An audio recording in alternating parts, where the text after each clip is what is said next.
Welcome to episode 7 of Veil of the Lost. If you notice, we've got a little change up and everything. We had a party member that needed to bow out of the game because they had a kid. Josh, aka Archeon, will be stepping out, and we will be having Max with his character come in, but we'll wait to do that. So, other than that, Nestor, it's all you. Awesome. Welcome, Max. Max, go ahead. Tell us about your character. I am a fungal seraph named Agaricus. He grew up underground and recently came to the surface and discovered winter was hard, and a god of the hearth, or like home, took pity on the fungal, and that is how he became a seraph. And he has wandered since then, essentially protecting people. Nice. And also, really quick, I'm sorry, should have done this the other way around. Tell us about yourself. Hi, I'm Max. Go by Max online a lot of the time. Hide from my students. I teach chemistry at the college level. I used to be on the Star Wars game that Gonzo ran. I played Agand, who had no name and refused to be called a name. And that was a really intense experience, and I really enjoyed playing in that game a lot. And so I'm really glad to be back at a table with Gonzo again. You say that now. I say that now. Hey, I'm not GMing this time, so he won't be crying too much. No. Nestor's not as mean as I am. No, I've been but very. Nestor's going to be crying. I want to point out I have been very nice so far. So it's just a lot of fun. So Max, Agaricus, is that right? Agaricus. It is the Agaricus. genus of mushroom that a portobello mushroom is. Nice. So we have frog, and portobello mushroom. Yes. High five. I love it. This is, you know what? It's someone that's just kind of so. Yeah, it sounds so. Yes. It sounds just so. Oh boy. Awesome. Max, your character has been invited by Nolan, I want to say a turtle wizard, but Galapagos wizard. He looks like the wizard, he looks like the turtle, anamorphic turtle from Kung Fu Panda. So not the Teenage Mutant Ninja Turtle turtles, the Kung Fu Panda turtle. So he's got the little stubby arms. He's got the big shell. He's not. You don't know if he could do kung fu, but he has the classic wizard staff. He has the spectacles that sit on his nose because his nose does kind of stick out a little bit. He invited you while you were wandering into the harbor town of Hawthorne Point, which is neutral territory for all the kingdoms of Lindworm, where this story takes place. Lindworm is part of the state, the location for the game Warcrow. Okay. So, and while this is the tabletop game, I like the book so much we decided to make it a role-playing game using the Daggerheart rules. So there is some kingdom intrigue, but that's not the main point. The main point is high fantasy adventure. But the fog that surrounds some of the places in Lindworm is alive-ish, and it has caused some problems. Hawthorne Point used to be covered by the fog, and slowly but surely has appeared in the past 20 years. It's 20 years. If not, it's 20 years now. But Hawthorne Point is now a refuge for wanderers and people to kind of get together and trade business without any kingdoms uh, in the middle of it. So currently there are 5 kingdoms. Five, five, five. The Geminoni, which are kind of like a melting pot of cultures. So there's dwarves, elves, humans living together, nation states. Think of it like the U.S. in terms of like it's pretty big. It's got their own independent states, but they all work together. You have feudum, which is the religious states that worship the moon goddesses, and they work on stopping the fog from spreading. They're your uh, French armies, so they a lot of them have like French names. Um, and then we have Mount Haven, which are the dwarves that are predominantly underground in the mountains, and they are engineers and yeah, mostly engineers. They create giant suits of armor that you can pilot. So think of it like a Gundam, but with a giant hammer or some other nonsense. But so you have seen in your wanderings. Then you have the Xenon, which are the elves, which live on an island with a great tree. It's not really an island. Think of like Australia is an island, but it's huge. So the elves. So there's elves, dwarves, humans, and then there's the other races, classes, and such in the Daggerheart universe, which I've implemented into the Daggerheart, into the Lindworm world itself. Um, Nolan has mentioned that there is a need for your skills because the group that he has working with him has lost one of their own due to a family issue, and you find out that it was an orc, and you're like, oh, wait, orcs are pretty bad. How did he? Like, no, not all orcs are bad in this world. Um, so he went back home to deal with a family matter. Whether you guys ever find out what that family matter is dependent on if Josh ever gets any more sleep after the baby's born. Uh, so other than that, is there anything else you want the people out there to know about your character? What is your relationship with the other characters will develop eventually? Do you know them before? It looks like you have because you've asked questions of each of the characters. Um, and that's the other thing. Once you found out it was Tomlin and the rest of the lost ones, you're like, wait, I know those guys. Those guys owe me money.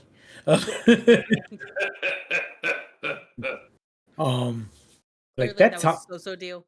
that sounds like a so-so deal. Yeah, it sounds right. So like, look, you're a plant. I'm a druid. I'll do you this favor. You do me this favor, and I'll owe you this money. Like it could. That sounds right. Yeah, it sounds just like my And character. it really was Absolutely. Tomlin like She would do negotiating something the like deal. that. Like, look, the Exactly. the um. So you have arrived at the Wizard's Tower. Yes, I said what I said. It's the classic Wizard's Tower, but it is a total ripoff of Doctor Who, where it is bigger in the inside than it should be because it's probably like 50 feet high. And when you step in there, there is a massive elevator that goes who knows how many stories high. And it is uh, a glass tube with a blue light platform. So it's a magical um, platform. But you do see that there is that elevating spiral staircase that goes up on the side of the tower itself. And you swear you saw like a flying griffin in one of the floors in one of the rooms, and you're like, wait, what?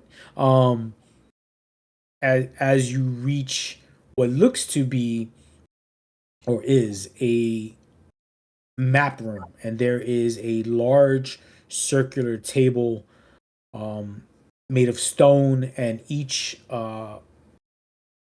divot is actually flowing water, and on top of it uh, are lands covered in green. Some are mountainous, so have peaks. They actually have like clouds forming on the table itself. You guys swear you see like little horses flowing onto like moving across the land.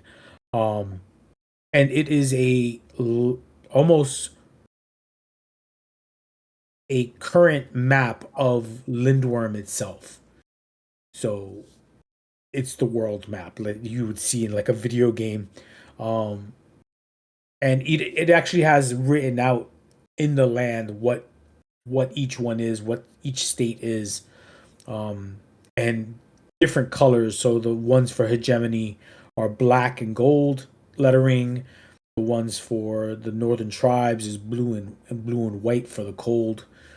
Feudum is metallic. Mount Haven is made of stone and fire, and the Seanan is you'd appreciate this. So the words are written in vines and covered with like roses and other plant fauna itself. And there's like a big tree in the middle of the fort of the table. Looks like a bonsai tree. Uh, Nolan walks in there and he escorts who you have known as Agaricus, the fungi seraph, He's a fun guy. as he is a fun guy. And everybody lose a hope for that one. No, We actually gain a hope because we Oh, no, have no, no. we actually gained a hope. because we got a little one in Got the me. party. So everybody gains Yes. one hope. Yep.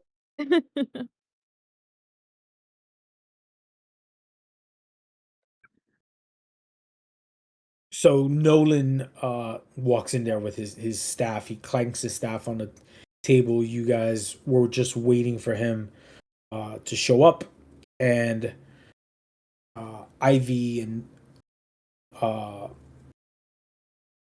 Autumn is there, and she is uh, pretty much just kind of like standing back, and she uh, kind of steps back, and Nolan talks to her, and you can hear them discussing. Okay, and she's like, well, if you need me, I will be here, uh, and she kind of just steps back. Nolan looks at the rest of the lost ones. I believe you are familiar with your friend here. I found him at the bar, or he was at the bar. I don't know if he knew it was a bar. Um, but Basil has graciously informed me of his presence, and he has agreed to join you on the the mission that I have ready for you guys. I go up to fun guy and look him up and down. How tall are you? I would say he is about 6 feet. Okay, He's a medium-sized creature size, Hmm. but he is also kind of like just hefty shaped. he's a thick boy. Is Like what you're saying. he's a thick boy. Big Uh, boy. and the dome of the mushroom is kind of like a massive hat with a wide brim. Oh, what's the guy from Star Wars, the Clone Wars? The Oh, what's his name? Mm, he's supposed to be in a Mandalorian, I think. Yeah, but him like that. I like I that can't style. remember Yeah. his. Damn, I can't remember his name. I'm gonna look you up and down and kind of walk around you and like, so can you fight? Yeah. Do you eat? Sometimes. What do you like to eat? What do you like to eat? Uh, food someone else bought? I like to cook. Oh, then you and Gerda will get along. Gerda likes flies. Can you cook flies? Haven't had much experience with that.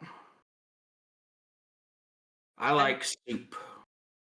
Greta's gonna like kind of swoop up into the shadows and then like pop down in front of Agaricus's face upside down and be like, I don't need you to cook flies. They're great just by themselves raw. But thank you. Are you sitting on his like actual head doing this? Yes. Okay. So we do have an issue. So is very allergic to almost everything. Do you have So crumpets? I do not on me have crumpets.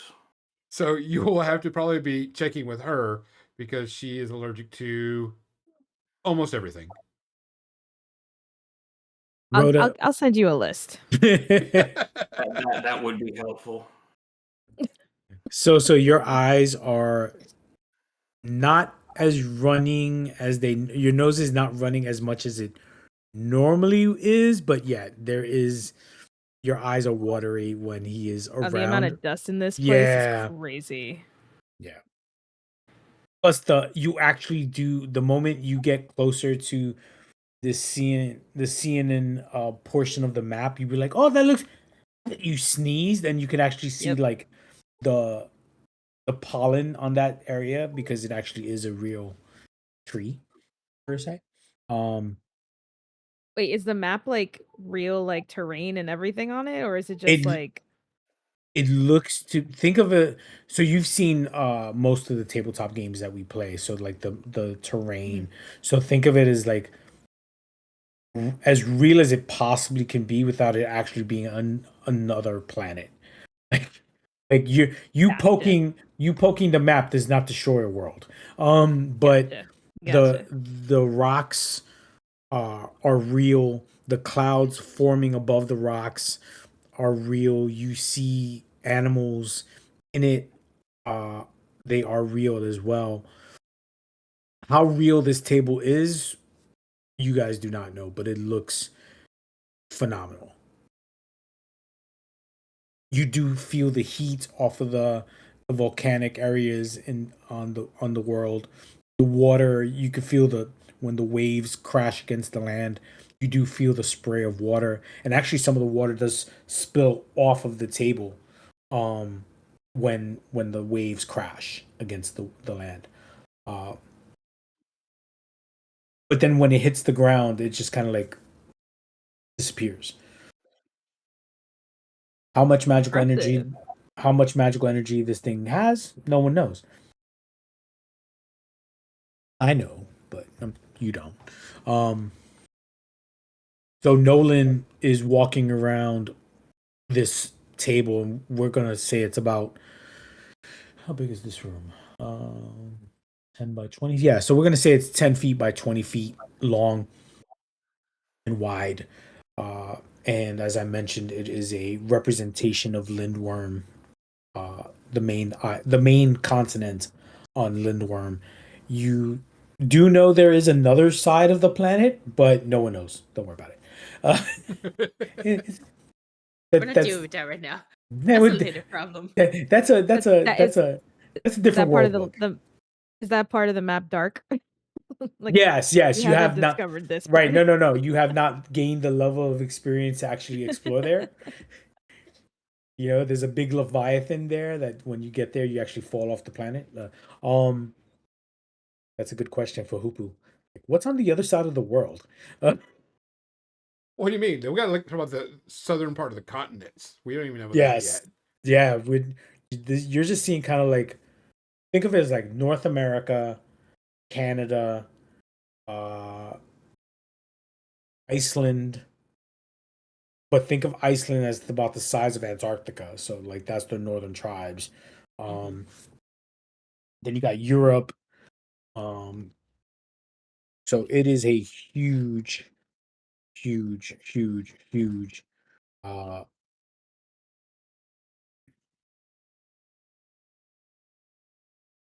let's see if I can find a quick word. While you're looking that up, um, so asparagus. Are we going to be Would able you to be count on more you? respectful to our new My friend? goodness Could you at gracious. least try? You're supposed to be the charismatic one. I am so sorry for his behavior. You'll get used to it though. Are you still on his head? Yes. That's even funnier. So that is Ah, the map in general. nice. So yeah, that's like the north. Damn, Gonzo, I think you're right. That's like the North America top version of it. We don't even know the rest of the continents. Yep. Um, So you can fight. You don't eat a lot. Do you require rooms when we go somewhere, or can you stay outside? I would prefer not to sleep outside. Well, we do a lot of sleeping outside because So is trying to build immunities to all the pollen, and since we've been I do believe in exposure therapy, and this is hopefully going to build my immune system as she just wipes her nose with her little hanky. so. Sniffles. All right. Well, I guess we can have you in here, but we do have what we have to go and where we have to do this. So, um, I guess we can get going. Do you have everything packed? Have it on my back. Can you carry more than that? How strong are you? I'm pretty strong. I take my backpack off and give it to him. Can you carry Oh, that too? come on. You are so You rude. should carry your own way. I love this.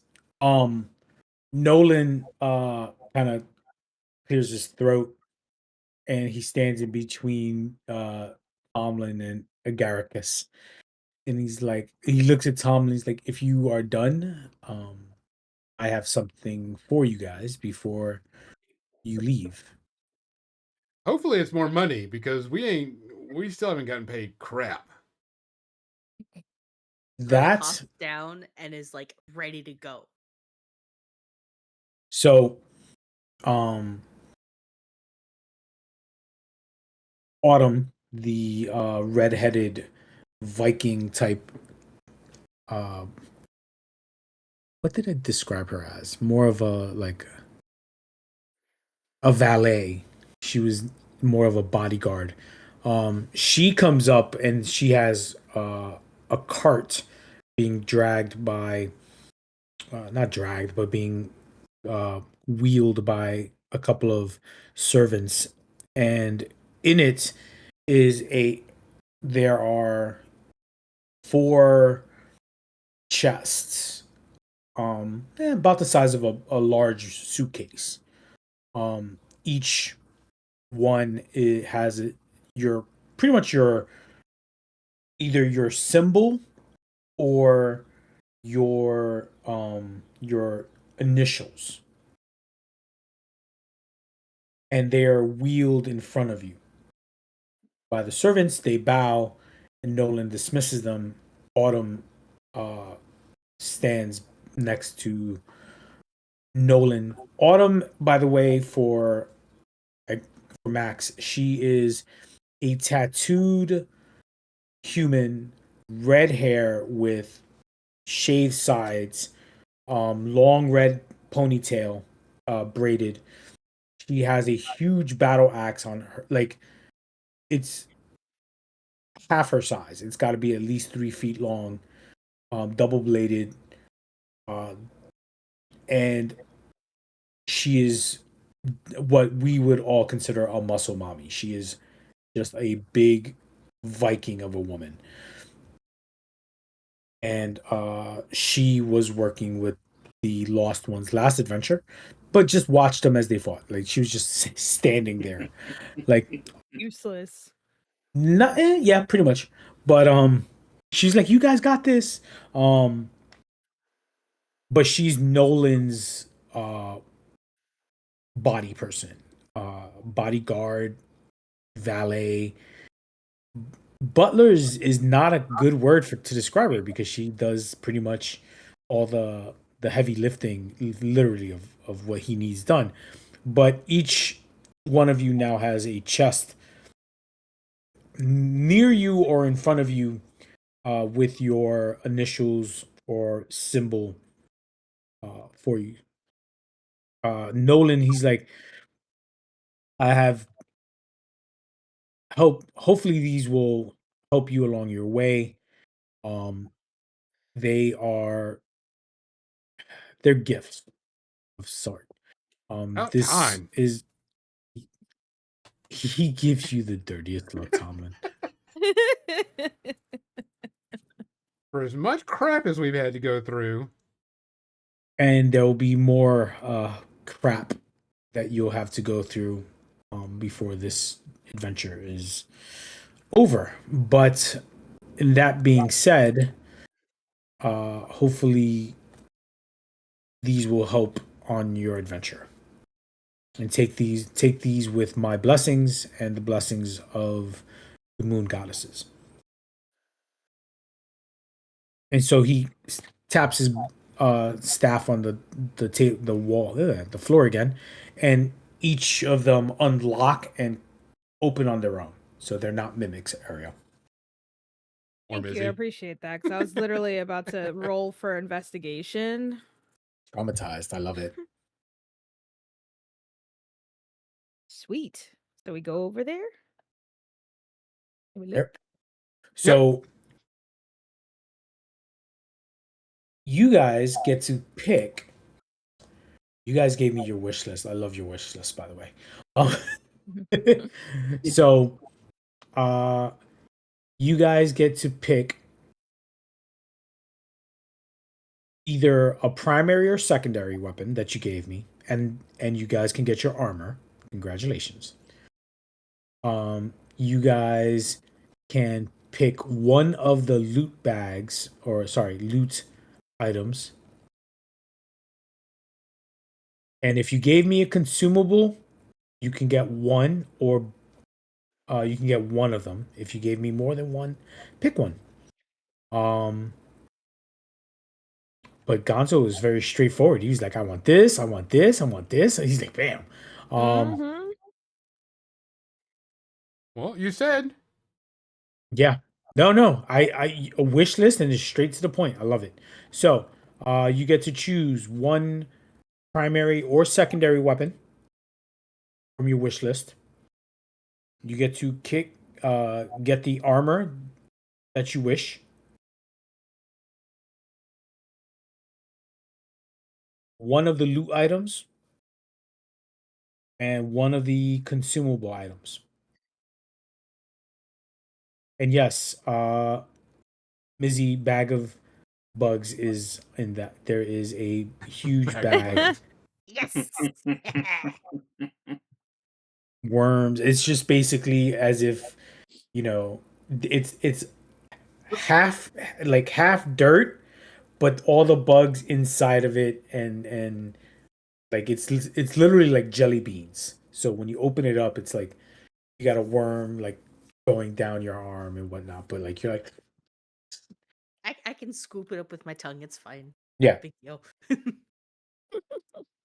All right. no So Nolan kind of whispers to Groda and mentions, by the way, I put a little something extra in there. Um, if you focus, use a hope. Um, it will refresh the bag. ooh, very nice. Hmm. So loot wise, so what are you picking? Because your answer is going to I. depend on which one I pick. Oh, okay. I must think. Oh, really want that blinding orb. Oh, that's a consumable. You have the I have port. like 3 consumables. Yeah, You so yeah, Oh, you mean loot? loot, loot. loot.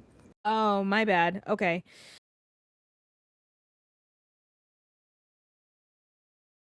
Because you have the portal seed, the This would have been so much easier if Nestor just picked for us. yes, but then it's not as much fun.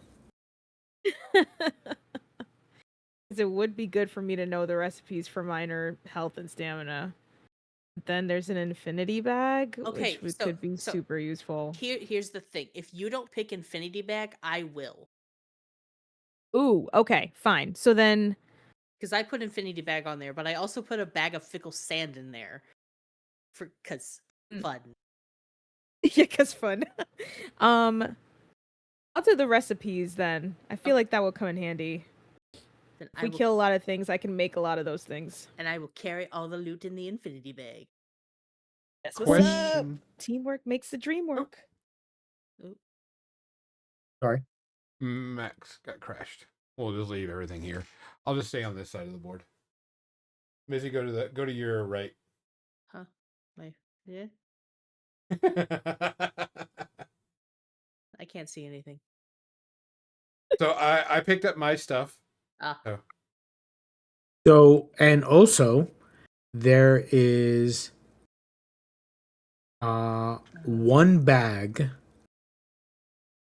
or 10 handfuls of gold.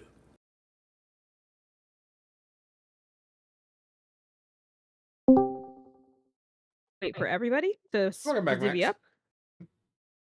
up. So there is one bag or 10 handfuls of gold. So Divvy up between us, yes. or is it in each of our? Okay. No, you're not getting it. That's a lot of gold. Listen. That's 2 handfuls of gold each. Just or about. one bag. So if it's one bag of gold, and it's equal to 10 handfuls. So So everybody two each. So everybody take 2 each, and we leave 2 in the party. Sure. The party bank account. A party bank account. That does not mean it is a party bank account where you just go. That would be kind of cool though. So then I have one bag of gold. You got a lot of gold over there, Rogue. Yeah, I do. Yeah. It'd be a shame if somebody stole it. I looted it fair and square. I looted it fair and square. Mm-hmm. Yep. Right off of dead bodies. Uh-huh. So how much gold did we just get? Two. Two bags. Two handfuls. Sorry. 2 bags. 2 bags. There's He said 2 bags, guys. He can't go back on it. That's it.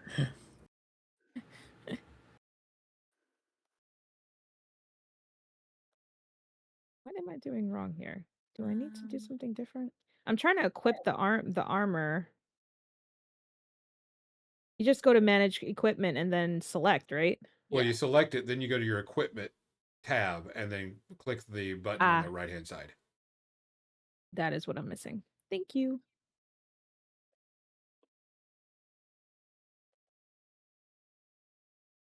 Vision went down by 1, but everything else went way up. Crap. Not what I wanted.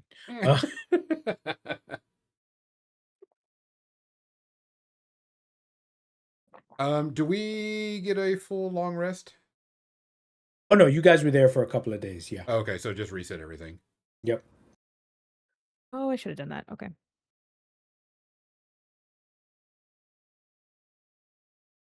You said spend a hope to refill the bag. Yes. So the bag of bugs. And you could do it up to 3 times per day. Or 24 hours. I think that's probably a better. No, per day.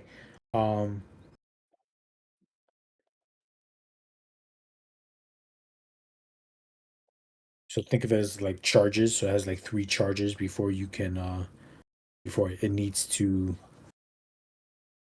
you got to take a break or basically wait for 24 hours to go by before you can refill it again.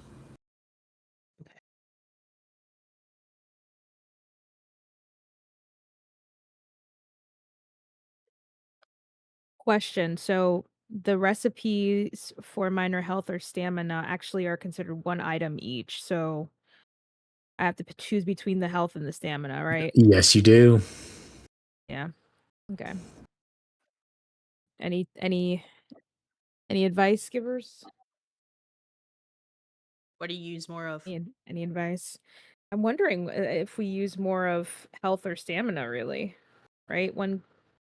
I use a lot of stress, but Hmm. I think I'm thinking about the team. yeah, exactly. Yeah. What So, do your abilities use more? um, my thing is taking forever to move to the other side. Stress. I guess stress. Yeah. Very close. And then one of hope. Hope.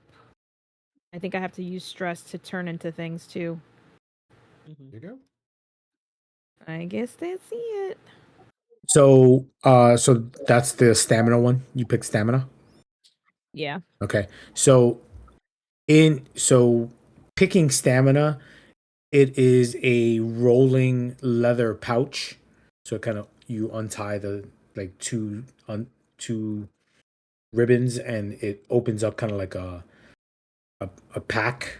So like instead of um thief tools, it is the essentials to create the stamina potion, the minor Mhm. stamina potion, as well as Mhm. a small uh there is a three bones of some, Ooh, yay. so you can make up to three minor stamina potions in that and it's in a small, I want to say Ziploc bag because that way you have an idea of it.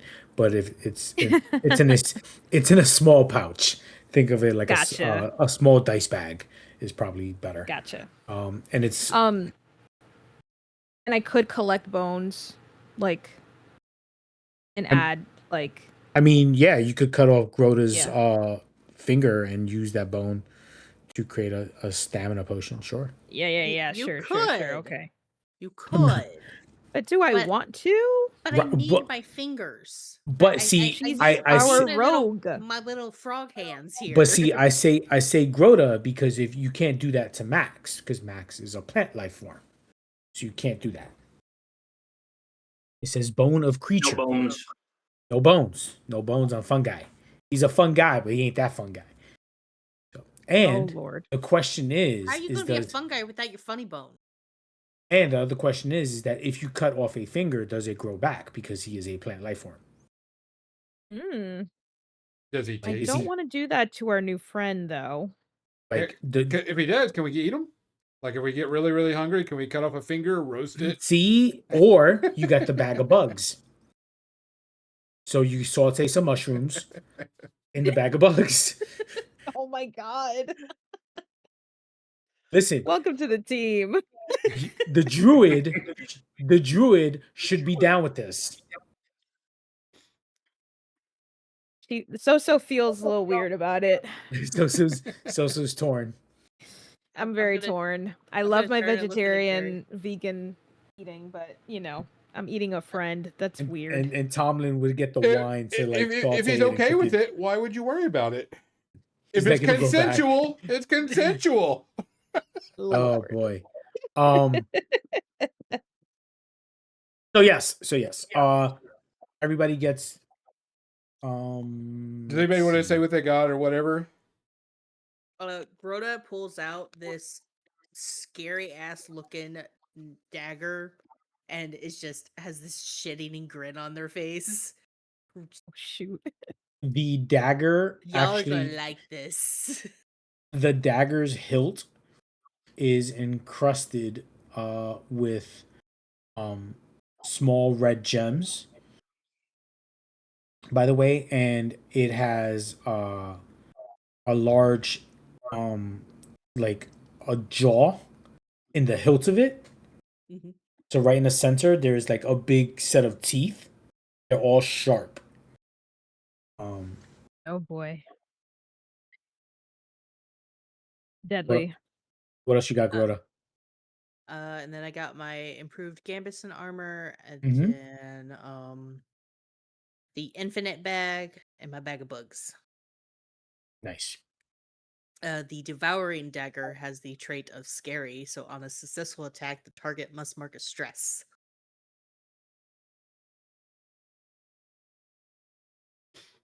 Are you stressed out, So? Just looking at it. I mean, and then she's like, no, what are you talking about? I'm fine. It'll be fine. It'll be fine.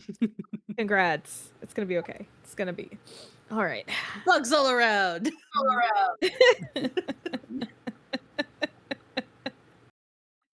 It's scary. I love that. It's scary. Um, so what did you get? What did you take? So I got improved Gambison armor. I put leather on the wish list, but I forgot I did Gambison. I got the sorry, look at my thing 'cause I'm doing something else.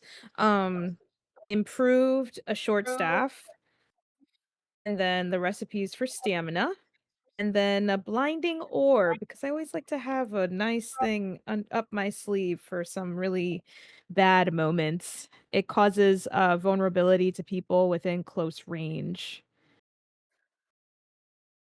That's insane. Yeah, like bright light. Max, what did you pick up for yourself? I picked up the improved tower shield, Nice. the improved full plate, a great stone, which I'm going to use on my mace to give it powerful. Ooh. So on a successful attack, I roll an additional damage die and discard the lowest result. And I picked up replication parchment as my consumable. By touching this piece of parchment to another, I can perfectly copy the second parchment's contents. Well, we're gonna be friends. Is that a one-time use or does it do does it just That's a consumable, so I believe that would be a one-time use. nice? So the yeah, that's fine. And Gonzo, you pretty much what did you choose for your All right, so I chose Rosewild armor. Pretty nice. much, I can spend an armor slot to spend hope. Um, instead of so if I need 3 hope, I just mark off 3 armor slots. Then I took a spiked shield, which just adds armor and a bonus to my melee attack damage. And then I took the circle of void, and I can mark a stress and create a void that extends up to far range, and no magic can penetrate it inside, and everybody inside it is immune to magical damage. That's My a good one. consumable is Varic leaves, and you eat them, and I immediately gain 2 hope. Whoever eats it immediately gains 2 hope. I'm a hope bitch. I see that. I need I to can start finding instantly so my armor slots. I have 6 armor slots, so I can mark all 6 and be immediately full up with hope and go boom, and then fill it up again. I need Wow. Honestly, we needed that. Yeah. I do admit that you guys do use a lot of hope. Oh yeah, you're supposed to. Yeah. Wow, it's actually funny because I was just watching a TikTok where they talk about the shopping episode of an RPG, and it really is the shopping episode of an RPG. Like, um, we'll move forward, going forward. So, everybody has their stuff. Agaricus Autumn helps you with your armor, like she helps you put it on. She, because it's actually full plate armor. I don't know how far you want to go on putting it on, but she's she has no problem helping it get like you're already a big boy. Now you're a big Mhm. metal. Now you're a big metal boy. Um, Yep. which if anybody has seen Toph when she puts on her armor when she's rolling and fighting in the Fire Nation ship, that's pretty much how it goes. Like you're just um, which if you guys have not seen the leaks for the Avatar movie, it is awesome. Nope, I'm staying away So from it because I cool. want to watch it when it comes on. I had no choice. I was just like, ooh, oh, what's that? Oh, damn it! It came up on my reels. It's hard to pass. yeah, like I got Hard. caught. I got caught. It's like caught Oh, looking. Like I was like, same. oh, and I'm still not caught up. I got distracted. Anyway, moving forward, Nolan is kind of like doing the Yoda walk now. He's around the table because it's a lot, and he is mentioning he's like before you move to deal with the Dark Pearl, and I forgot the name of the pirate. Anybody? Captain Great Tooth. Yes, Great tooth. Great Tooth. I need to put that down. Hold on. I took notes. I appreciate that. I normally do, and I got completely lost on it. You were too busy Um, Are making they me missing the terrified. rest of their teeth?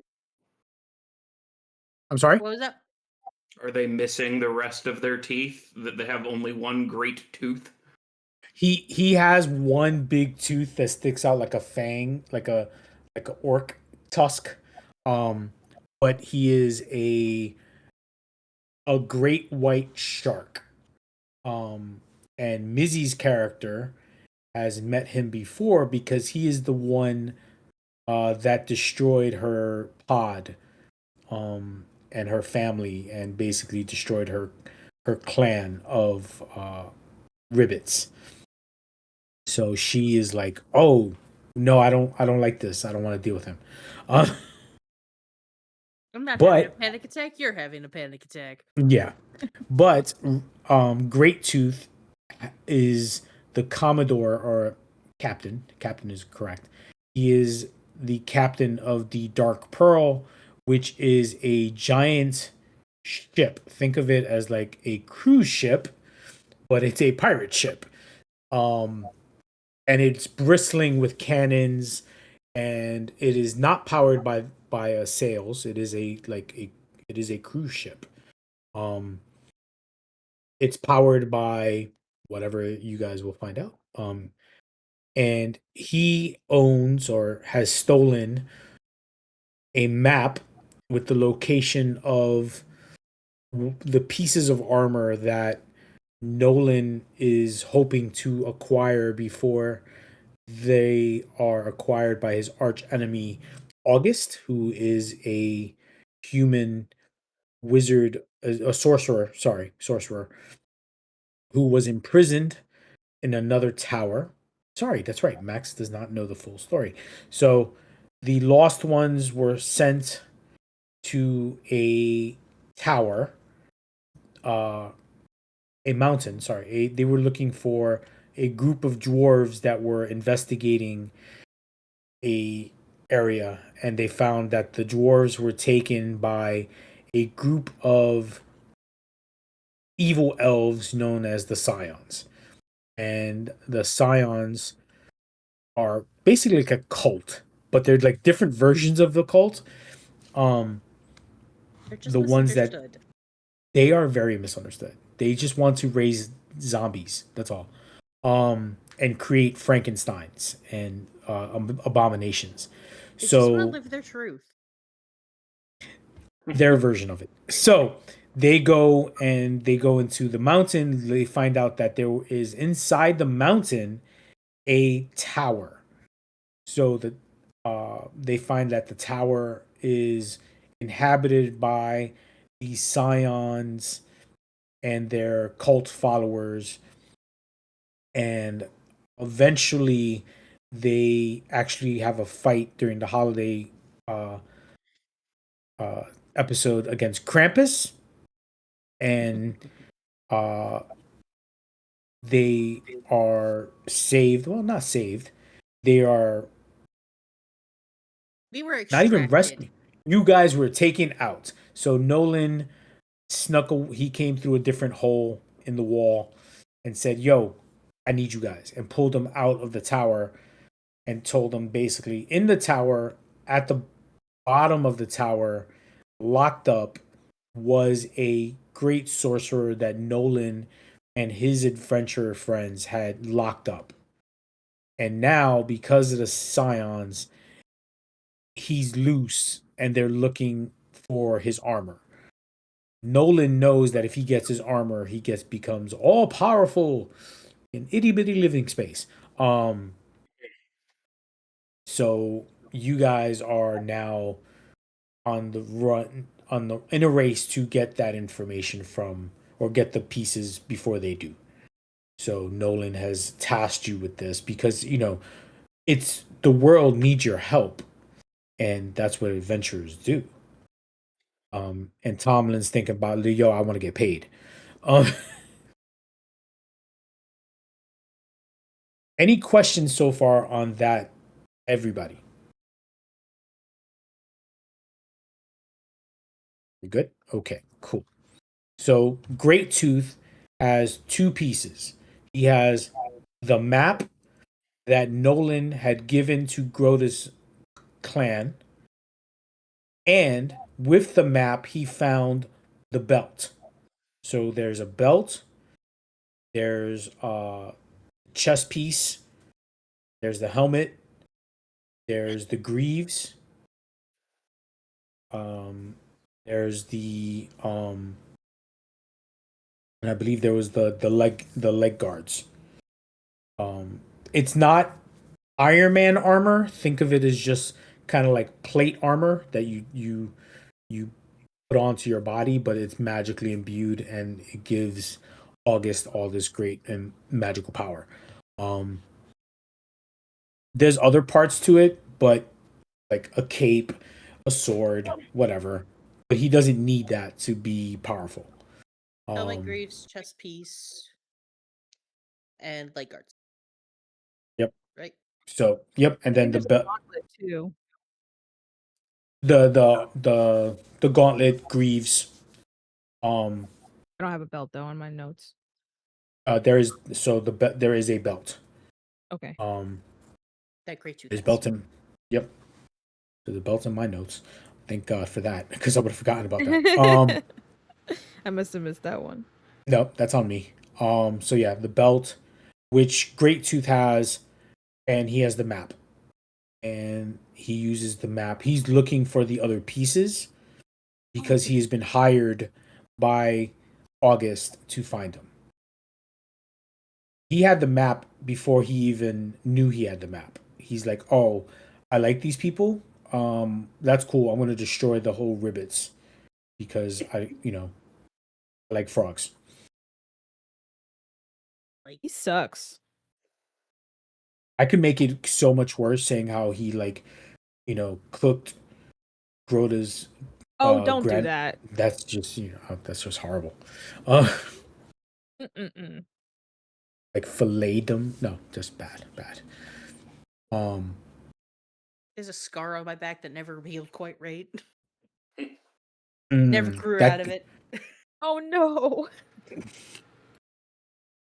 that's just harsh. Damn. um. So Nolan informs you that there is, he has established a portal to the location where the Dark Pearl sets, not sets, but it Mixed birth. that is so cool. Yes, that's the word. So pirate. That's so. I Look mean, who you're talking to. For real. I Where's literally Macbeth? I Everybody literally remember have that? the pirate primer right here. Oh, that's what's up. that's the best right there. That's another like couple points of coolness from you right Yeah. now. Yeah. That's dope. It is. Oh, you'll love this. So it is off. It is in the hegemony state of Folgazat.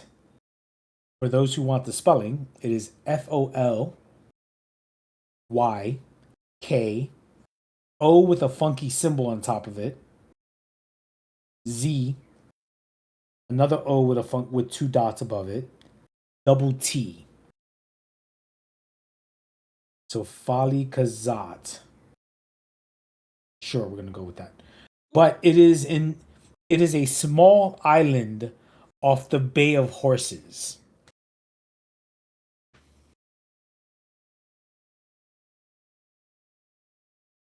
And he is hoping that within a couple of days the I could have sworn my clock said 3:42. I was like, we went backwards in time.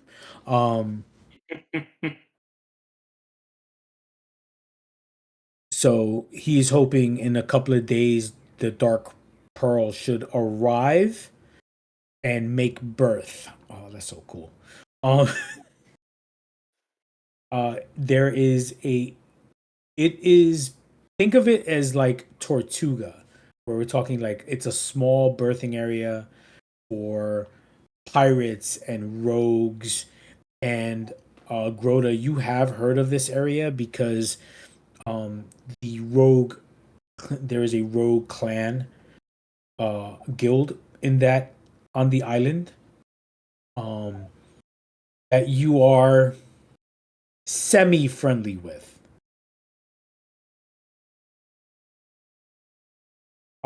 And Tomlin, you have performed there. Uh, and Sano, you've never even been there. A good girl like you wouldn't go there. Um, It's fine. Stick Matt close to us. You'll be fine. and Yeah, Max, you isn't have it dirty?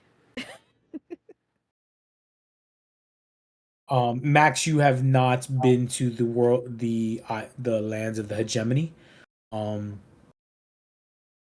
you have mostly stayed to kind of like off radar. Like you're like, I'm no, but the hegemony are welcoming. So they, even if you did guys go to the hegemony, like they're like, wait, you're not pillaging and plundering, and you're not burning places to the ground. Cool, but so it is a port off of the Bay of Horses in the state of Fali Kazat. That's the way I'm gonna say it. Now I need to ask Hupu how she says it because I'm really curious how she says it. Like I bet Hupu, you how do she. you say this? I bet you she'll send you a text with the word back. You say it like this, and it's No, the same word. it's the same word. Like that's not. I hate you. Not a Um. pronunciation, Jason. So, he is preparing the spell to send you to the um to to the island. There happens to be a set of rune stones are that he has tapped into, thankfully, and he points with the staff to where um the location off the map is, and you can kind of almost see it, kind of like it's as if he had pressed both fingers and zoomed in on the table. So the table kind of like zooms, uh, like a satellite. It kind of like zooms in closer, and he displays this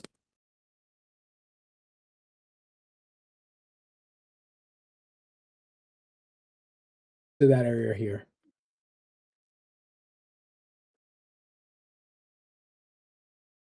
Um, and it actually gets close enough where you could see there is a set of stones. Think of it like Stonehenge, but not Stonehenge. I'm just giving that as an example. Um, it's just like a stone circle, uh, and there he's like, I am going to send you to this location. It is a day's journey by foot. And by day I mean not 24 hours, meaning like we're talking like 8, 9 hours by foot. Um, but it's the only location I can send you to that your arrival would not be noticed. Any questions? No. Oh, Everybody's ready he to go. looks Let's at go. Ready to go? you. Could kind of look. You kind of see he looks at Tomlin like he's waiting for a smart ass answer, and it I'm didn't sitting there show back up. here So he's just kind of like, can we go? that's better. So he walks you. He leads you to one of the floors, and it's completely made up of stone pillars and rocks, and there's drawings on the floor, and they're glowing with arcane energy. And walking near it, you can feel the energy kind of pulsing through your bodies. Uh, if you are one of those beings that have hair, you do feel the hairs on your body, on your arm, raise, kind of like static electricity. But nothing uncomfortable. It's like, ooh, got that cold chill. Um, he leads you into the circle, and he starts concentrating. His eyes turn blue. He starts floating. His legs closed. Um, and the energy just builds around you, and you start uh breaking apart. Think of it as if you've seen Watchmen, when when Dr. Manhattan just breaks apart. Think of it that way. You break apart, um, and you immediately feel like a flow of energy, and you follow what looks to be an energy river, and it's a line that flows and follows. And to describe it, like the Stargate portal, but you're not seeing space, you're actually seeing the land around you. And immediately within like a second, you end up in an open plains field. The stones that he described and showed you surrounding the area, also glowing with arcane energy. Um, and Tomlin, you land. You don't land. You're actually a foot above the ground. Um, and you kind of like almost fall on your face. Um, and the rest of you land perfectly fine. Kind of give a side eye glance and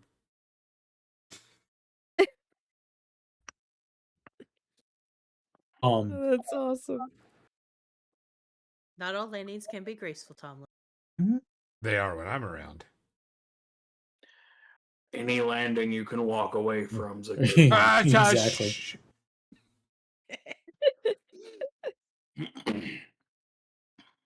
What do you guys I want like to this guy. do?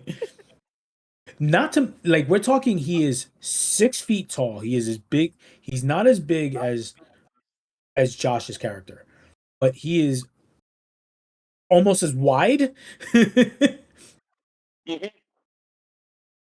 You know, and then he's got a cap for like how wide how wide is that? Like, is it like pretty wide, or is it like a baseball cap wide? Like, I mean, I was giant- sitting on it. Yeah, so I'm guessing So- like we're talking like Japanese like type hat wide. Yeah. Yeah. So, but he's still in full plate armor.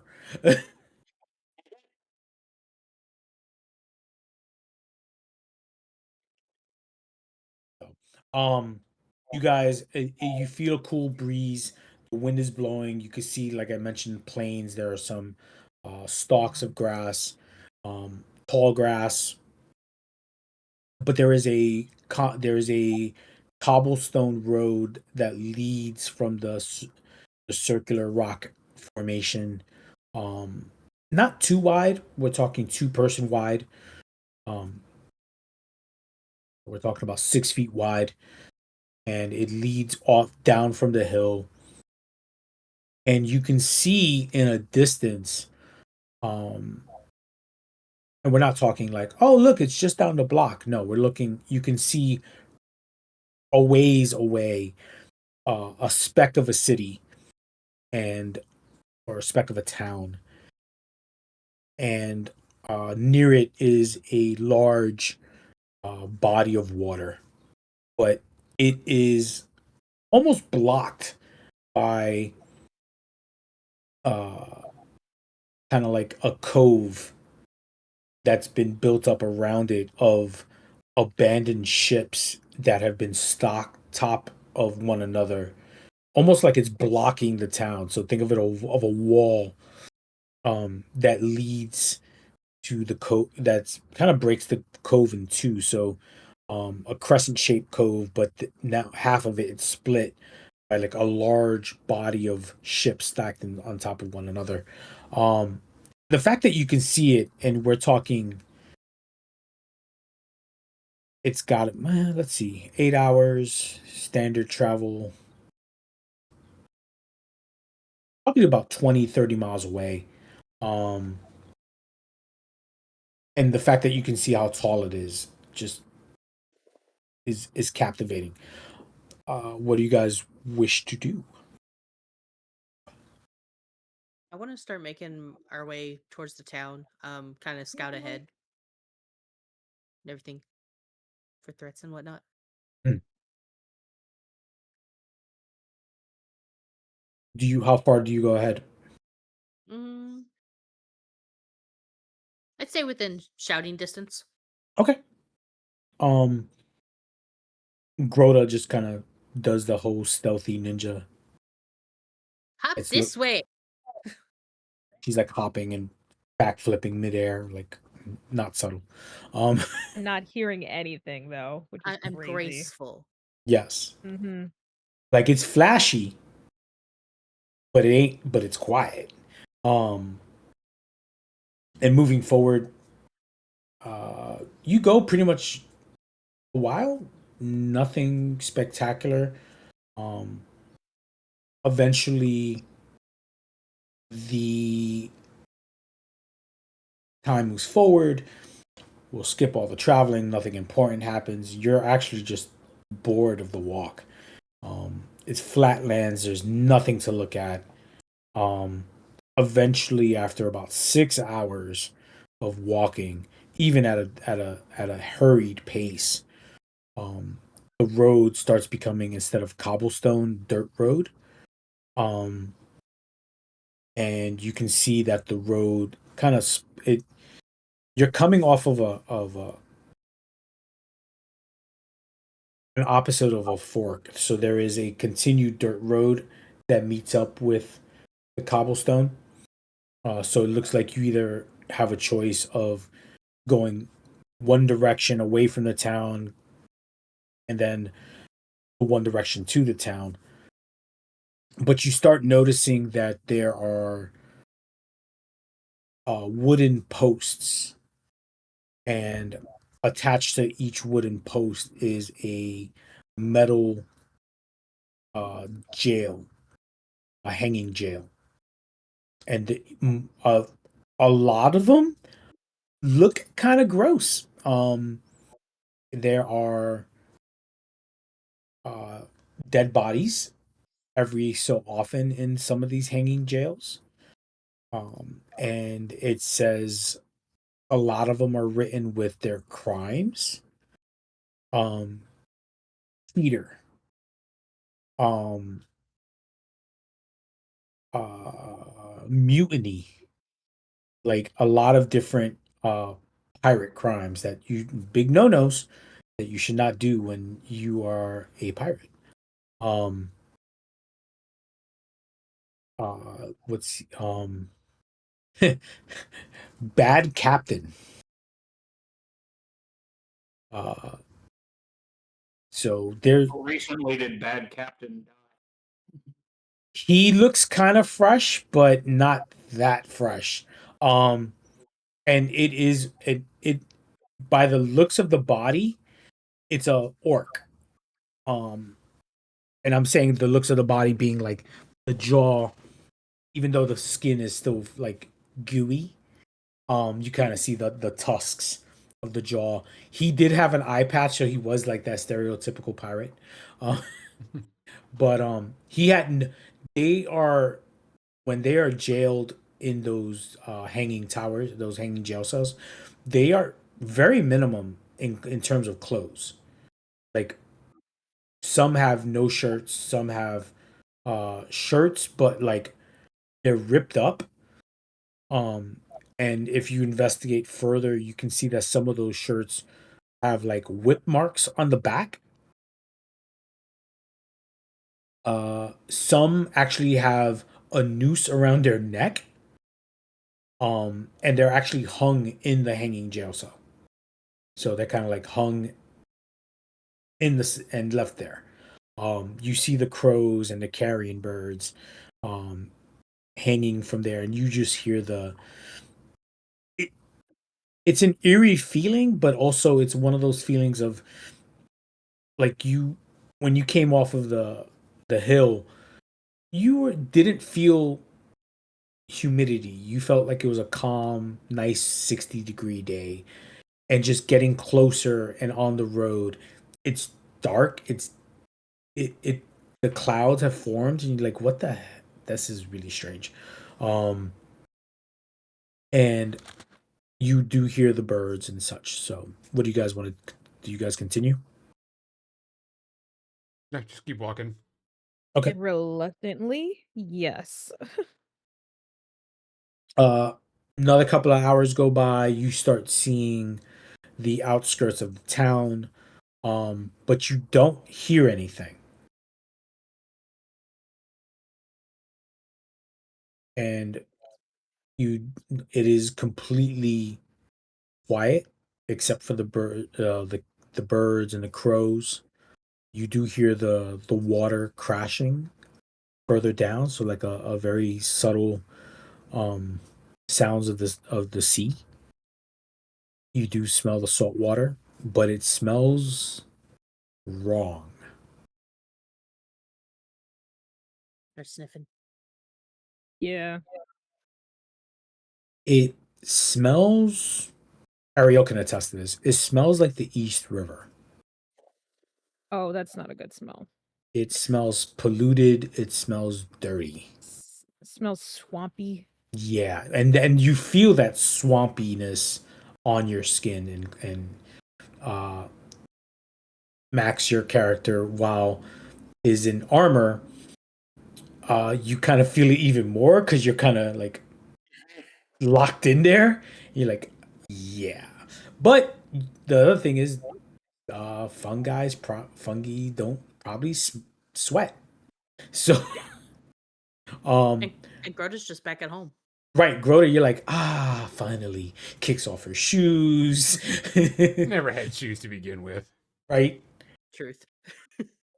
Um, Tomlin, you're like, oh, deodorant, thank God. Um, and so it's complete opposite of what you're used to as a druid. Um, the forest normally has a very cool, calming, Yep.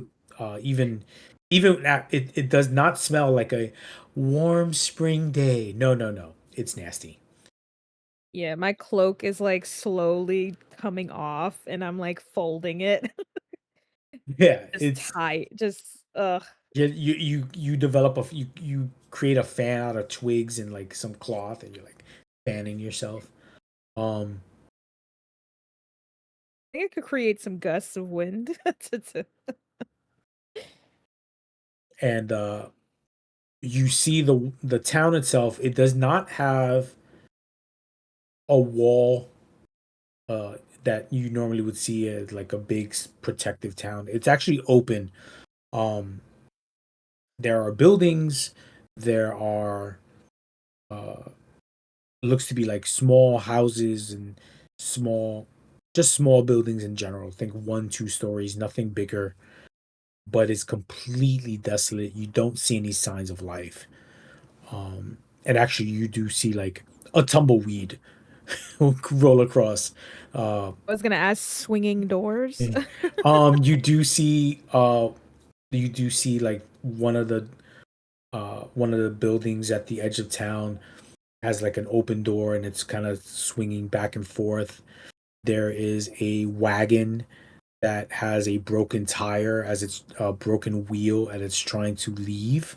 Almost, it's in the um, and I say it's leaving because there is a dead horse left on the floor, the ground of the road, and it's completely covering the road. The horse is it's a big horse, um, and you could just see it, the bugs and the flies um, flying around it, and you could almost smell the stench of the dead horse itself.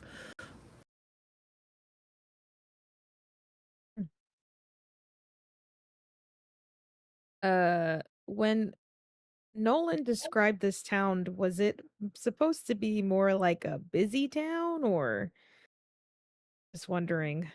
He described it as like Tortuga. He described it bustling with Yeah. with criminal activity, pirates. You see Captain Jack Sparrow trying to find his hat.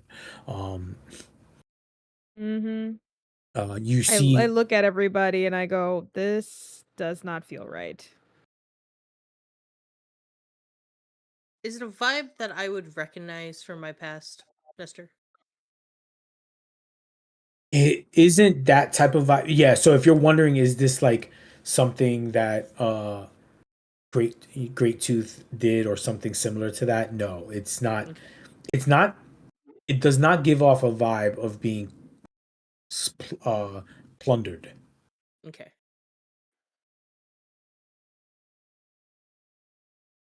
These people are probably in hiding.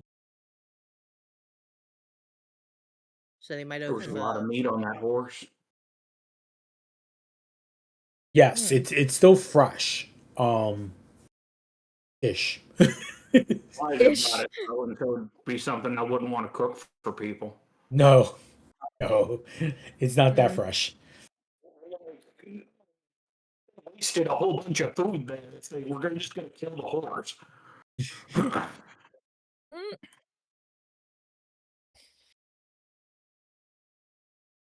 I want to check around a few of the buildings and see if I can see like any like trapdoors or anything where people might be hiding.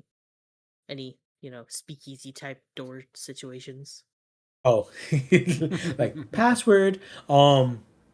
What skill do you want to use?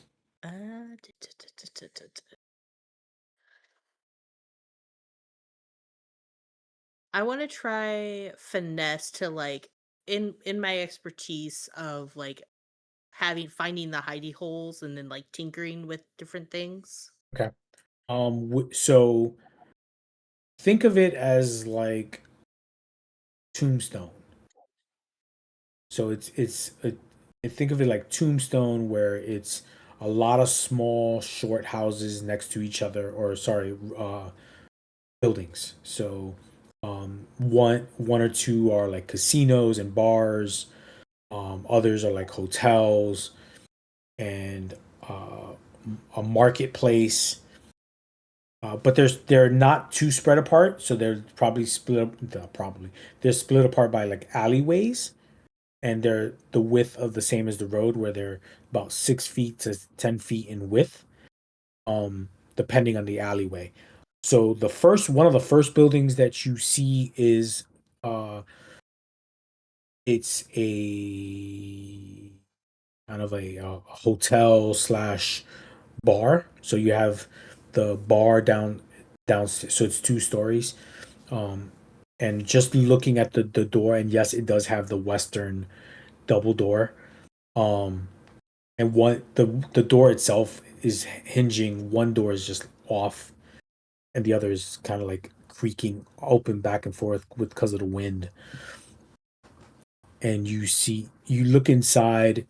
It is dimly lit, and there is power, which is weird because you're not used to seeing uh, electricity as much because that's something foreign in a place like this. So you would expect it from like the states and hegemony and Mount Haven where they've used technology and magic.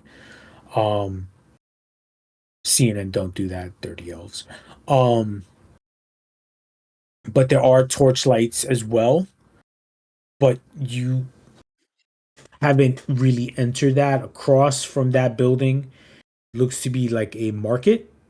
And I'm saying looks to be because you haven't entered fully, but there are uh, kind of like fruit stands, but it's got rotten food in outside of it.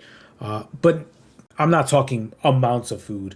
We're talking like maybe one stand filled with like avocados or something similar to that nature, some vegetable. And then there's a cart uh, that's there, but again, no food. There's grains of wheat outside of that. There was an ice tray filled with fish, and it says fresh fish, not really fresh fit anymore. And that also has increased the smell because it's rotten fish. Um, so those are the first two buildings as you enter the town. I want to investigate the bar area. I feel like people would need food and drink to sustain themselves if they were in hiding. And I have low light living, so I have advantage on investigation skills. Checks. Yep, go for it. Alright. Ooh, that's a crit. I will take Okay. my hope. Let's go.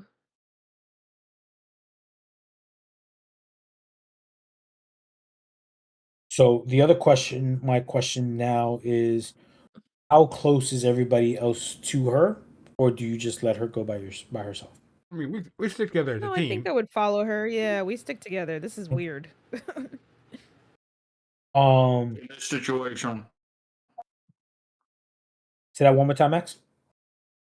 so I would follow in this situation. Gotcha. Um, so you walk inside and you're like, yeah, I know this type of place. You walk immediately to the back of the bar. Uh, you you move over the carpet that they keep on the floor of the bar, which and you open up the trap door. Like you as if you knew this place like the back of your hand. Like you like I've been here before, whatever. Um, All bars are pretty standard. They have the pretty basic layout. right. It's literally where they store all their food and such is under the bar. Um, you you open up the trap door. You in that crit you don't even see any traps, nothing out of the ordinary. You unhinge the lock, one of the little bolt, the deadbolt, Mhm. um, and you slide it open, and it's a set of stairs that are wooden stairs, and you can see the dust as you move um, the door, and you can see the dust fall down the stairs, and the stairs are brightly lit because it's stone walls down the stairs. So think of it like going down of any staircase. But it is one person wide and not even that wide. So, um, so if somebody wants to turn, it's like it's not Hey, like I big can guy, turn. Yeah, are big. are you good to come down here? I might not be able to get it through that hole. It's gonna be a tight fit, but it's doable. But it depends on how further you want to investigate. I'm just gonna keep going. If people want to follow me, they can follow me, but I'm gonna keep looking. Yeah, I mean, we'll keep going. Um, and as you keep going, you notice that the lights are torch lights. They are cobblestone walls. Think of it as like a castle. Not the tower, a castle type walls. Um, and it leads to a open. It doesn't. It's probably not more than 20 steps, so it's only about like a story down. Um, and it opens up to a basement, 20 feet high, as I mentioned, stone foundation. So that answers how like it's stable on this swampy ground. Stable. Um, and there are barrels of drink across the walls. Different versions of spirit and distilled liquors and yes, rum.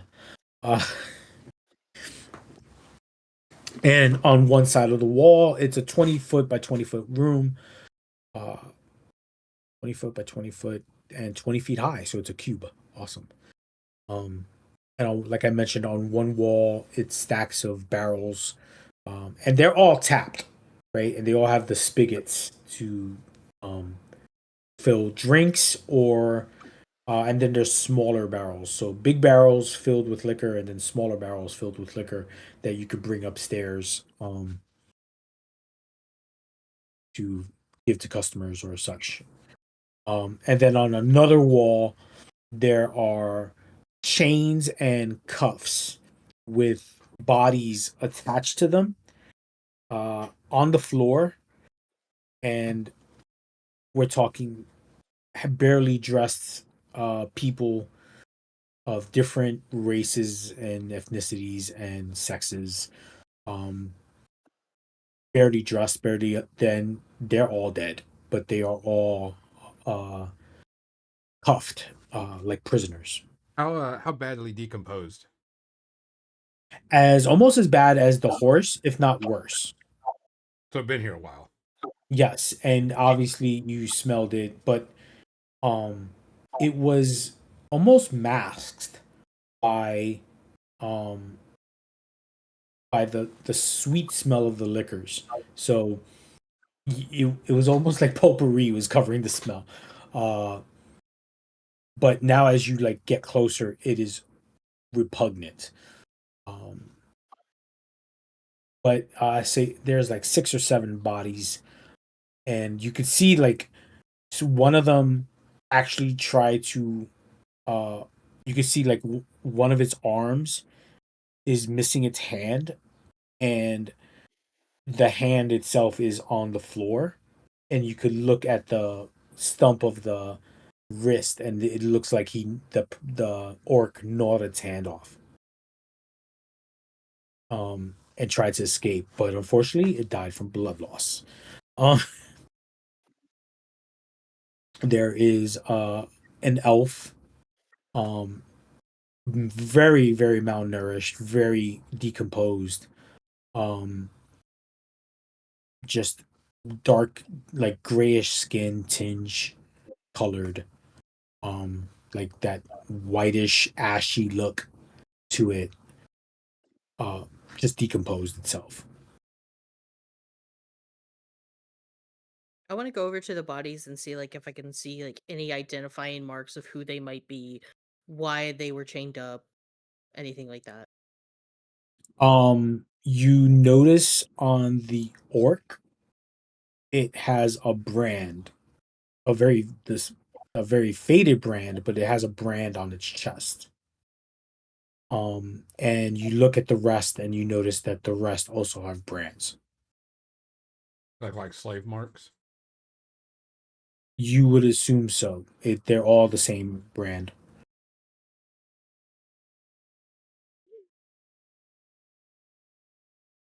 All right, By the Grota, way, where we it's go? the hmm? I was gonna say, Grota, where we go now?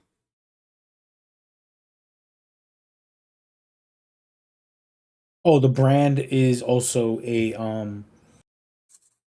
uh a shark, what's it called, dorsal fin. Do I recognize it or anything like that? Grota recognizes it, It's Grota Keep and here. it moving. Great Tooth has been here.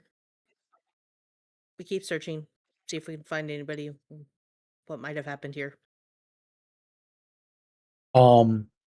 You keep searching. There's nothing other in the basement area alone. There is a um another door at the far end of the room, and it has two torches on the side of it, and it's a great oak. A great oak. It's an oak door, so it's a solid door at the end of the room itself, I'm gonna basement room. I'm gonna walk over to the bottles of rum, grab one, take a big old swig of it, and then go over to the door and open it. You have been And poisoned. I eat bugs. um, the rum itself is super strong. Uh, but you go to open the door and it's locked. Is it a non-magical law?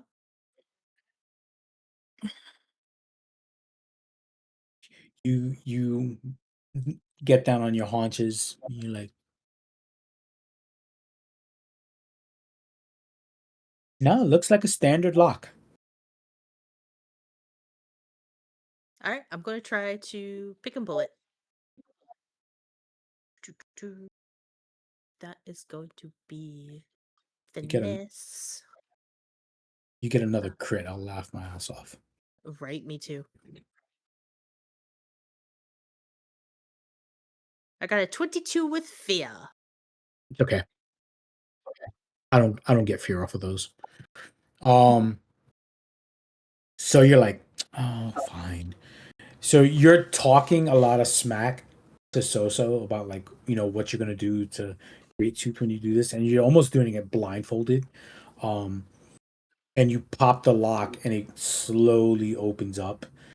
That very ominous sounding. Does that go again?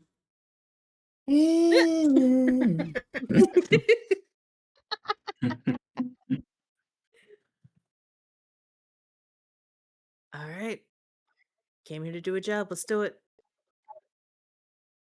You get to you open up the door. There is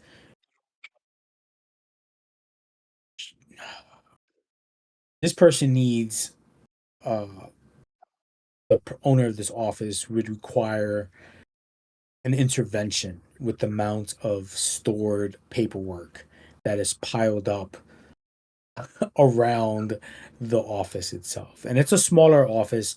um It's always an overworked fool trying to run these things. there is a dead body leaning over um and on the table, the desk, also solid oak. There is a flintlock pistol in their right hand. There is blood marks all over the table itself. There is a ledger, well, blood soaked ledger, underneath his head. There is paperwork and scrolls and maps and many different drawers and chests throughout the room. There is a map of the city, of the town behind him, almost poster size. Um, yeah, so think of it like those old school geography maps we used to see in school. Um, so it's a roughly drawn poster of the of the town itself. Um, it's a loud car. Um, and Agaricus, what is your knowledge? Like, how smart are you? -1. He's not very smart. He's a fun guy, not a smart he's a guy. fun smart guy. Yeah. He's a fun guy. Oh, Poor person. He's an instinctual person, not so much a knowledge person. That's too funny. Also, yeah, you do smell the body. The body is it's ripe. Not good, guys. I'm gonna throw the ledger to Soso, have her go through it and read it. I'm gonna check this guy's pockets for anything important. She literally throws it at me and I go, It as she throws it, like remnants of blood drip off the top couple of pages. Um, so you know I fine. there is some brain matter dripping off of the top pages. It's all right. It'll be fine. You're the one who said you Wish I wanted could. exposure therapy. You're welcome. I'm doing you a favor. Oh, and you sneeze. Rub it. Yeah, that makes sense. Sorry. Like nobody cleans. So not only do you sneeze, but you sneeze on the book, and the blood splatters out. So Okay. All right, guys. I can't. Too much. um,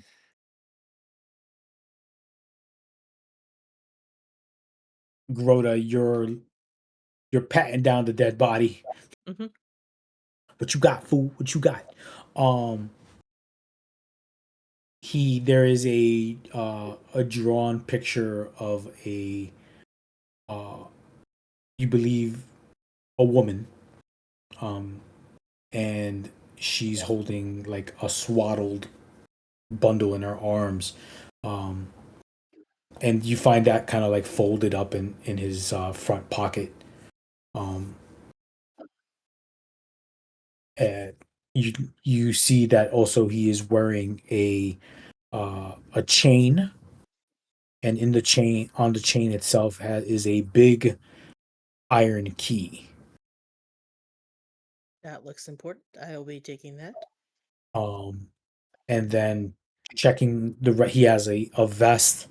Inside the vest, he has two daggers. They're nothing spectacular. They're just improved daggers. Um, and he has a handful of gold attached to his pouch, his belt.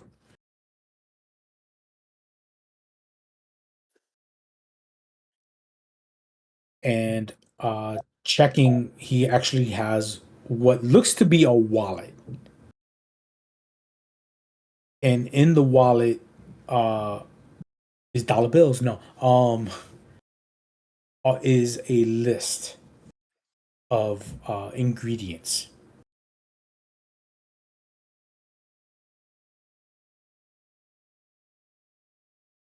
All right. Taking everything, putting it in my bag, except for the list of ingredients. I'm gonna walk past Soso after I'm done and be like, "Here, you want that?"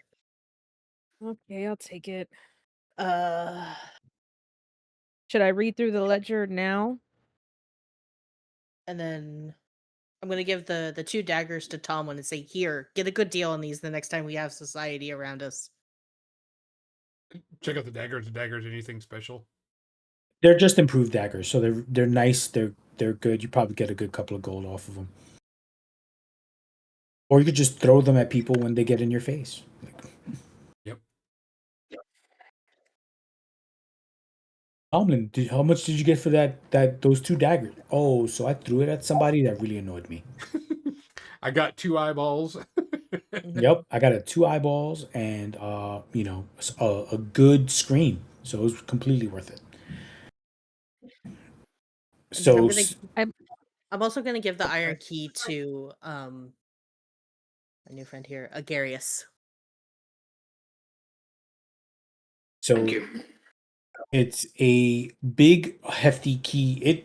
It's not small in your hand, but it's still pretty. So it's a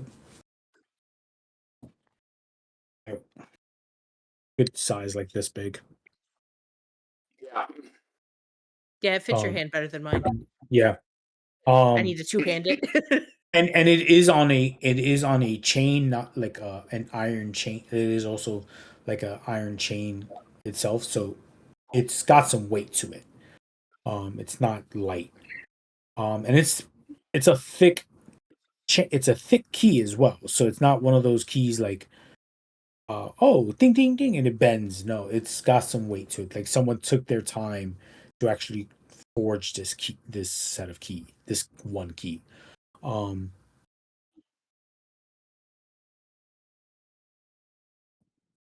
so Should I you can I read the ledger, I guess, and the ingredients? so the ingredients read like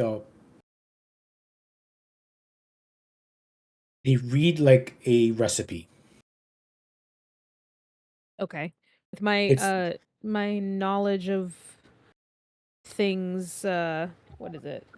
My health potions and all of those things. Um, do I recognize any of these ingredients? no, it's actually like Really? it's actually like an ingre what's your knowledge? 0.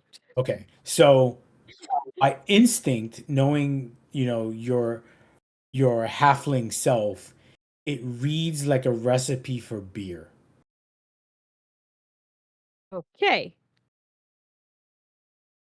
This is beer, She's Grota. Could I have it, that recipe? Oh, I mean, yeah, sure. Here you go.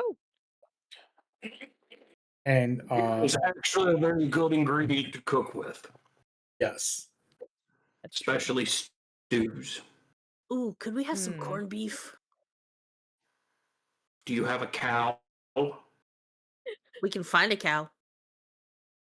Everything's If acquirable. you can, if you can find a cow, I would be willing to learn how to make corned beef. Yes. That actually sounds pretty funny. Um What's on the ledger then? as you are looking through the ledger, it's basically think of it like a checkbook or like a definitely a ledger of this person paid me 100 gold or a handful of gold for this. This person borrowed 100, a bag of gold for this. um Shipment arrived of property, um one bag of gold each, two bags of gold for the orc. um and it's not just goods and services, but also property. And I mean property as in the bodies out in front of the office itself, not to mention other properties um sold to. And the solds, they don't use full names. It's either initials or symbols. And the symbols are written in a set of runic letters, of runes, and then others are like GT, purchased by GT, sold by GT, um, and other initials. And I mentioned GT because those seem to be who predominantly this person did business with.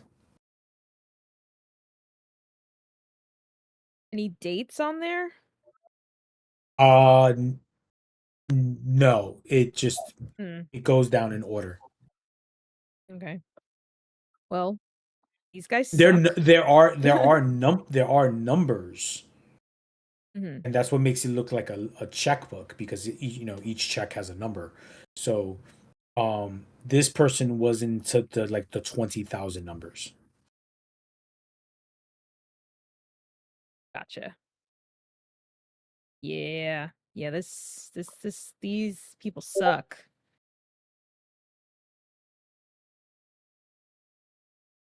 Uh Instinct is a thing, right? Yeah. Mhm. Yeah.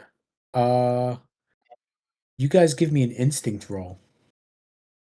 All of us? All Okay. of you. I don't like that, but okay. No hope, right? No hope or fear. Ooh, got No, him. because it's Right, right, right, right. it's It's a a check. skill check. Yeah. Okay. Ooh. Jesus. Sano and Agaricus and Tomlin, all very nice.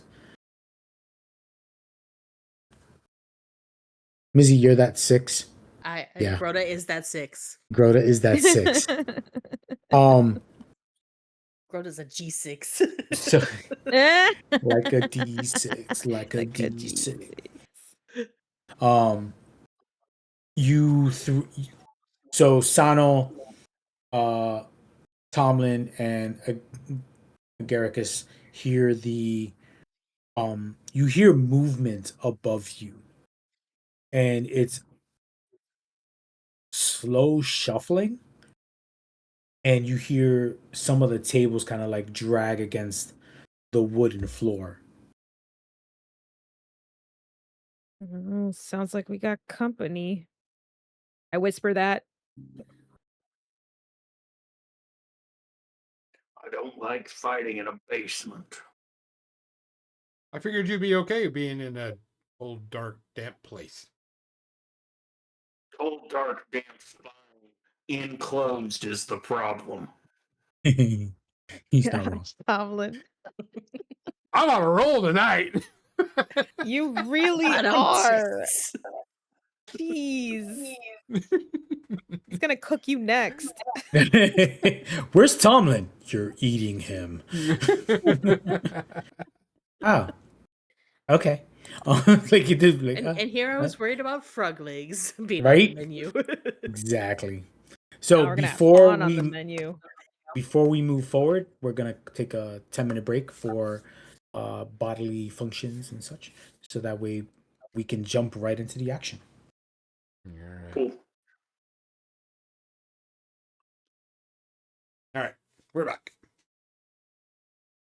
Sweet. Where was I? You are about to die. No. So yes, you three, except for Grota. Grota is a bit, preoccupied at like a fly on the wall that she really wants to like try to get with her tongue. Um, be like, oh, that was juicy. You guys do hear noises uh coming from the door uh above so through the stairwell. You do hear like the grinding of like chairs and wood being like dragged across the floor and shuffling. And they're not quiet about it either. They're not Grota. There's only one Grota, baby. Yeah.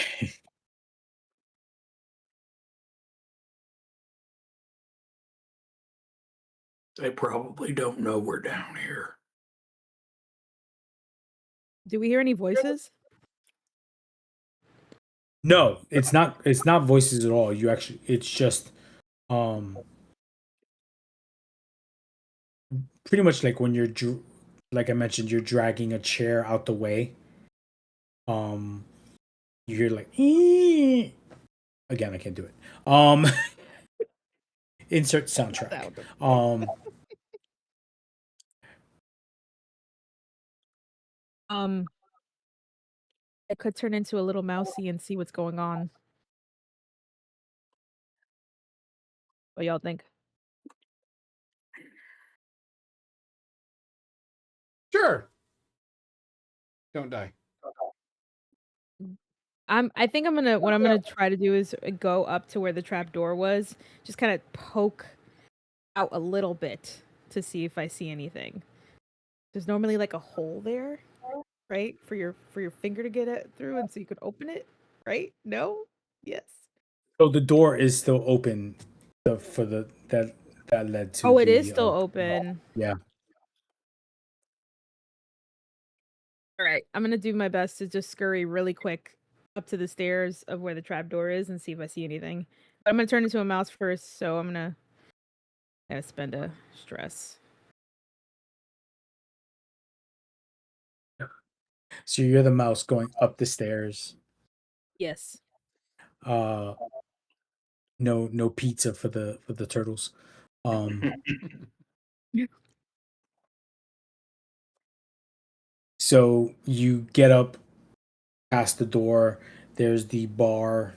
Obviously that's on one side, and then the wall of the bar, which has all the drinks. And don't forget, this is behind the bar itself. So um, there is a clear uh, way towards the that lid that all bars have when you need to get past behind the bar, um, Mhm. which is up because you guys left it up. And you see a body kind of shambling past that area. Mm. Um,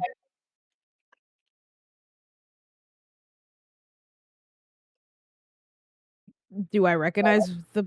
Well, is it only one body? Do I see more or no? Or is my From vision blocked? from your vision point, you could only see past that direct line of sight, where the bar, where you can come behind the bar. There is a table there, um, and there is a chair on the floor. Now you do Mhm. remember that chair was not on the floor when you were um in there. There was actually nothing. The chair was behind the table, but next to the entrance to the bar area behind the bar. Um, None of you knocked it down, and you're very aware of that. Mhm. Um, so right now, from what you're seeing, there is a chair on the floor. There was a body that was shambling. Um, does the mouse give you dim light vision or night vision of some sort? Uh,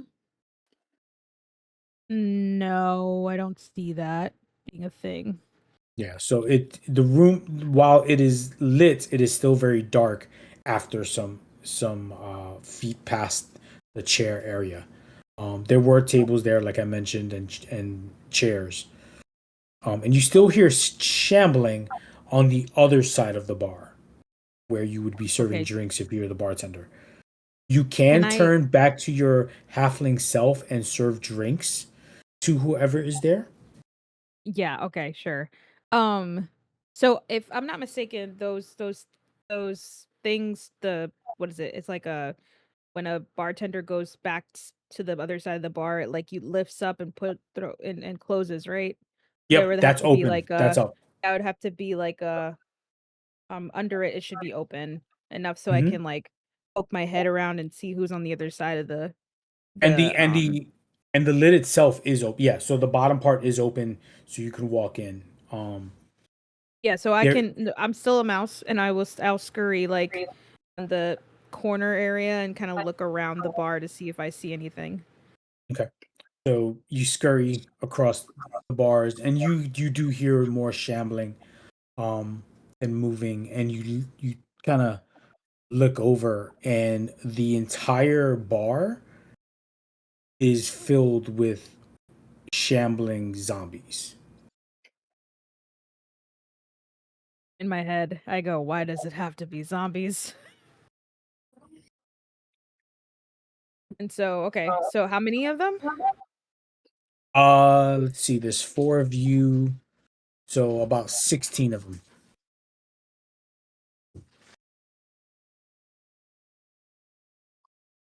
So I go like that. Okay, all right, just 16. Okay. I decide to scurry on back down to the trap door and go back to myself and go, there are 16 zombies upstairs, if you guys were wondering. How big of a room? I was like the scions got here first. How big of a That's room? actually. It's so it's a full size bar, so it's probably about 30 by 40 feet. It's a pretty big bar,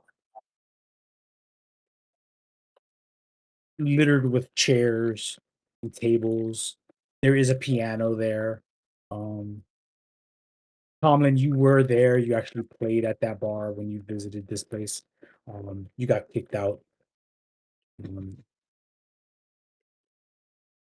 And there's about 16 of them in there. yeah, Hold on a I second. did my guess science.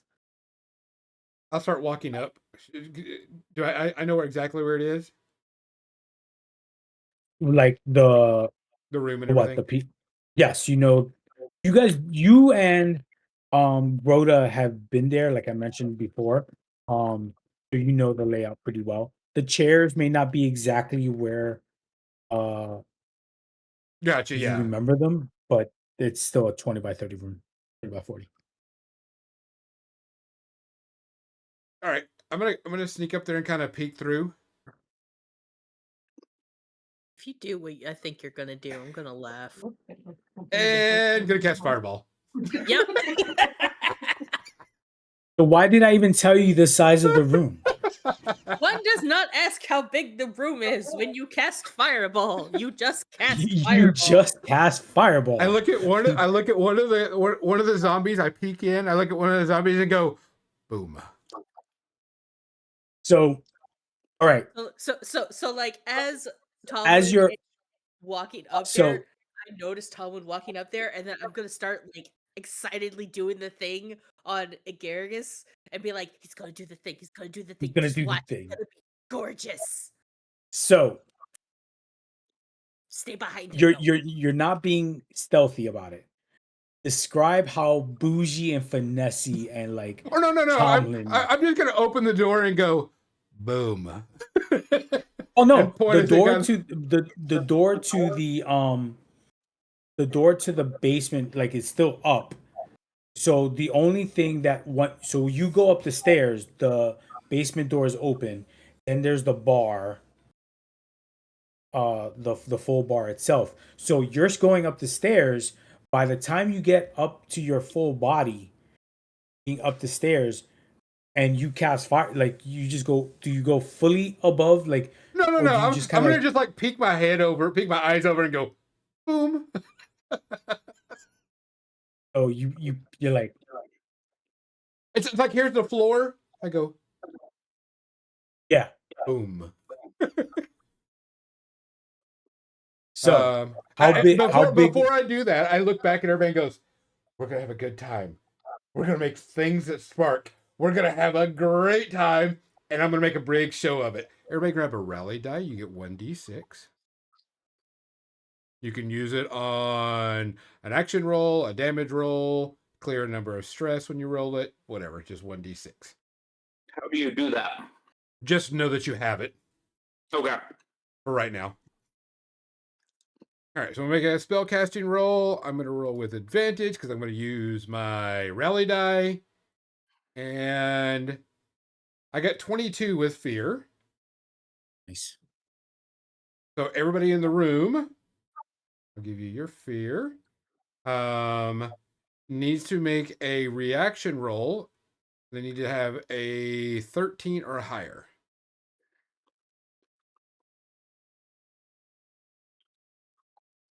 I do this so many times. How big is the fireball again? It touches everything within that guy in the middle to very close. So probably about 10 feet, roughly about 20 feet by 20 feet. So pretty much the entire room, Pretty much the entire room. give or Oh, take. please. So one reaction roll, or how many are, depending on what you've got.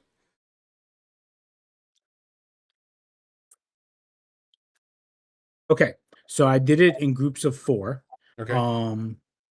So what do I need to get? 13 or higher? 13 or higher. Okay, they all failed. They all failed. So They they all all failed. take 31 points of damage. And they they just take 31 points of damage. That's just gross. Um, And then after I go like this and go, boom, I scoot back down and start giggling.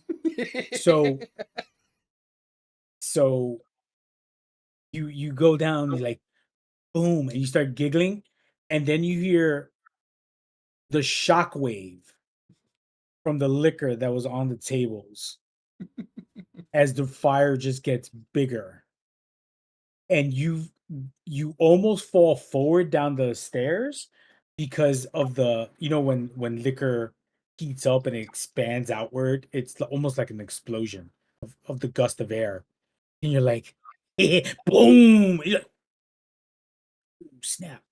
The door almost falls on top of you, and you like hold it open. I got it. The door to the little hinge uh to open up the bar, like it literally falls back down, and like the glasses off of the back of the bar start falling through the hole and like on top of you and breaking. You actually catch a bottle of liquor and like I got it. But as you notice, the whole wall of the bar is now on fire from where the liquor was stored. Um, so yeah, everything above you is now on fire. Uh, as you're doing that, Gonzo, Grota, you notice the bug that the fly that you were so distracted starts moving down the skin of one of the bodies, and you kind of see the body's eyes open. That's not good. Okay. Um. And as the fly So kind of like are they crawls are crawls they down its face, it are actually they bites. chained? Are the bodies chained? Uh, one of them is sorry, they 5 out of the 6 are. The one orc that ripped its that chewed its arm hand off is just shambling, and you kind of see it stand up. Um, and it starts moving, but so it has one arm chained. The others are completely chained like this, to the walls. They're trying to get up, but they can't because they're chained. It's not giving them so they're like they're starting to make noises. Um, I'm gonna go after the big orc guy with the one hand. Okay, go for it. So leaping on in with my devouring dagger. I got an 11 with fear. Hold please. I think you hit, but I want to confirm. Yes, you hit. Okay. Congratulations. Yay.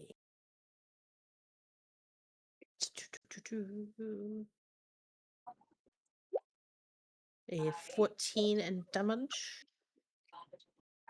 So like Very you see this frog just leap into action, ready to go, headed face first into this orc. Battle cry, slashing away. and it is a diseased zombie orc. Let's be very clear on that. And I will not be eating any part of it. Um, you stab it right in the chest. Uh,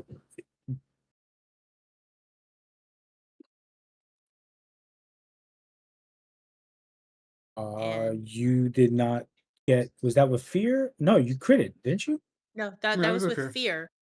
fear. And if still alive, they must mark a stress. Oh, that was the damage roll. Sorry, I was looking at the. Yeah. Oh, so it's undead. So do I have to? No. On Sorry. a successful attack, the target must mark a stress. You said if it's alive. So If it's Fuck still you, it's still moving, scary. so it's still with its stumpy arm, it goes to uh kind of like actually you are in melee range. Uh-huh. So it goes to pick you up with its one arm that's chained and slam you against the wall behind it. Cool. You say that, but it might not be. Um what is If your difficult your uh I'm a 14 that's the word. vision. Need to not roll these dice. It's meet or beat, right, Gonzo? meet Yeah. or beat. Yep. So it got a 14. So uh Max, you see Rhoda jump on this orc on its chest, and it kind of like pushes it to the back to the wall. It literally grabs her by the collar and just slams her against the wall. It kind of just flips it on her. And Rhoda will be taking, that's a D8. There you go. No, Hit me. in the tray. 9 points of damage. I'll Would mark this it. be within very close range? Oh yeah. For you, they're very close. For her, they're melee now. It's Shield. When an ally within very close range would take damage, I can mark a stress to stand in the way. So I land on a mushroom pillow, is what I'm hearing. Yep. that is hilarious. I forgot. And make me the target of the attack instead. And when I take damage from that attack, I can mark any number of armor slots. Okay.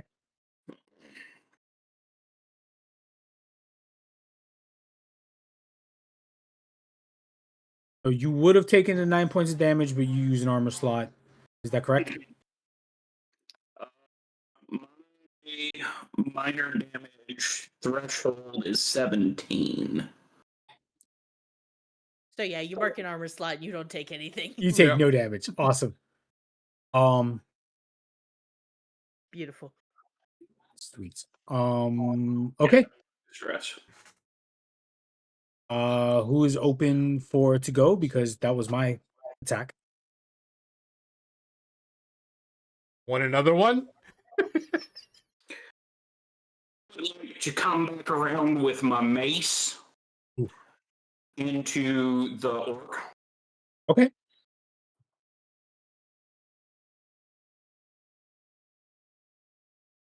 And we're gonna roll. I believe that's a crit if it's the same number on both, right? Yes. Yeah. It's funny because it's 2d12s. So it's two that's 12s. gorgeous. Perfect. So Gain So- a hope, clear point of Yep. stress. You have any? yep. Gain a hope, clear that stress that you just gained. And And then damage is equal to the full amount of damage that you do, Okay. Plus Plus- whatever plus plus you roll for damage. Okay.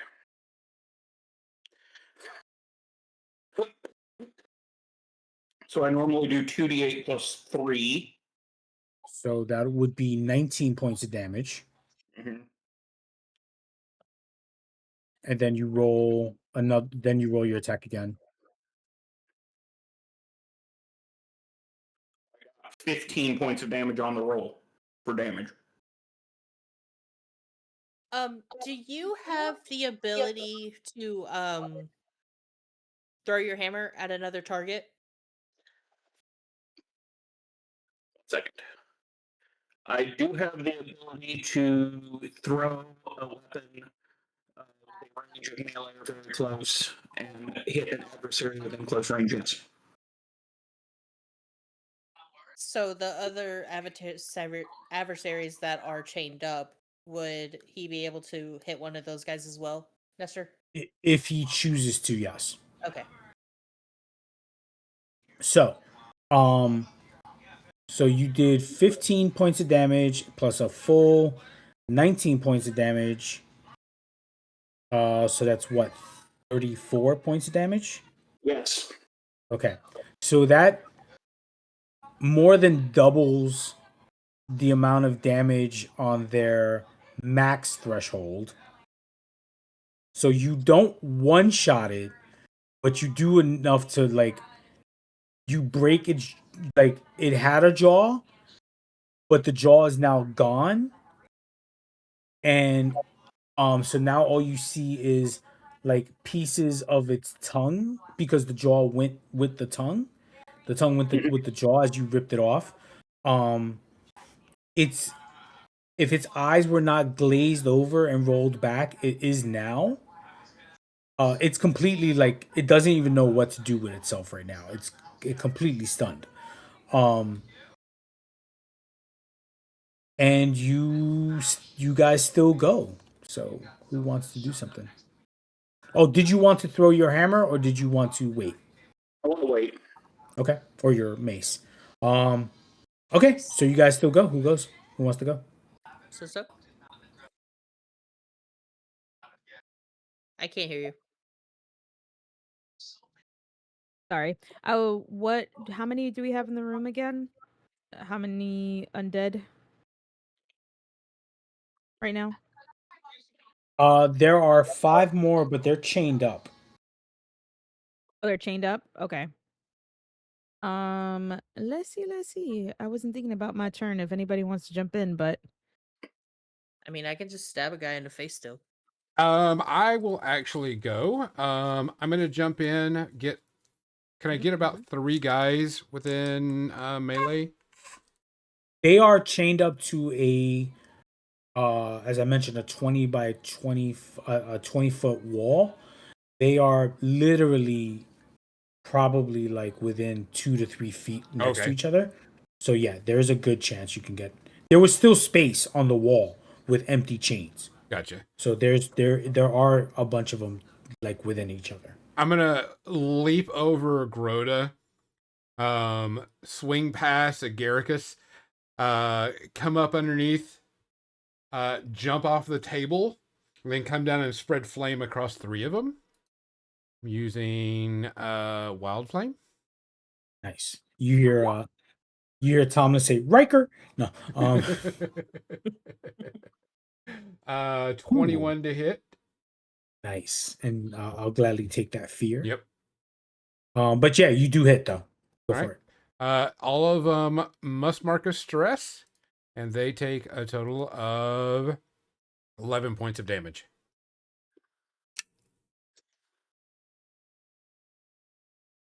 Very cool. You do get 3 of them. They do get knocked down. Well, they're on fire, but they're undead, so they really don't care. Um, and they get marked as stress. Um,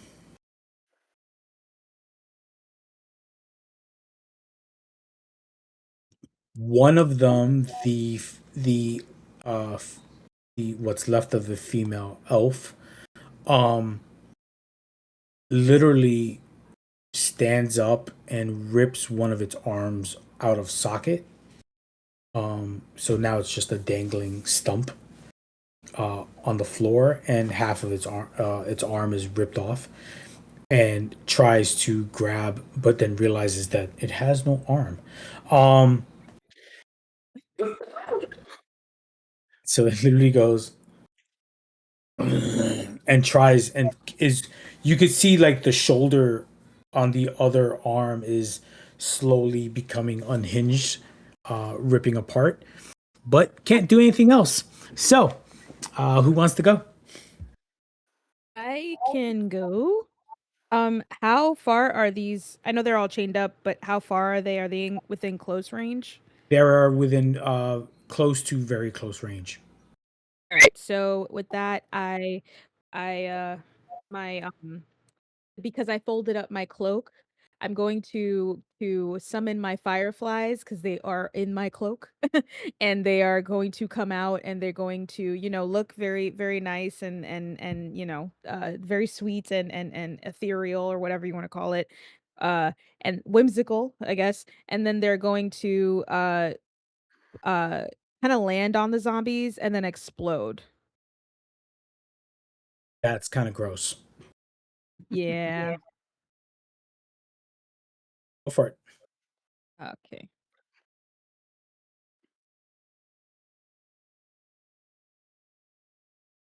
Sweet. 11 with hope. Roll damage. Oh, sweet. Awesome sauce. It does 2d8 plus 3 damage. That's not nice. Don't do that. It's plenty nice. What are you talking about? Shut up, That's you. 13 points of damage. Nice. It is still standing. Pieces of its skin have exploded all over the place. Um, Does it look like Swiss cheese? it kind of does. Think of it Yay. like Yeah. It was the one that tried to the one Stumpy or another one, Ariel. I I was trying to get all of them since they were Okay, all in close so range. yep, that's fine. Um, so you kind of see exploding fireflies, um, little firecrackers start like building up. Um, Stumpy, the one that ripped off its other shoulder, um, the left shoulder kind of now is completely gone, so it just has no arms. Um, but you guys still have hope. So who wants to go next? Let's stab him in the Actually, you know face. what? Screw this. I'm going to take a fear. Go ahead. I'll take that fear. Stumpy is going to charge and try to bite Grota and on her neck. Because that's what zombies do. Fuck this zombie. And she -1 to attack. I forget that part. So it goes to bite and it literally bites outside of your ear, Fights and air. it bites air, and you kind of hear like, "Shh, just let it happen." No,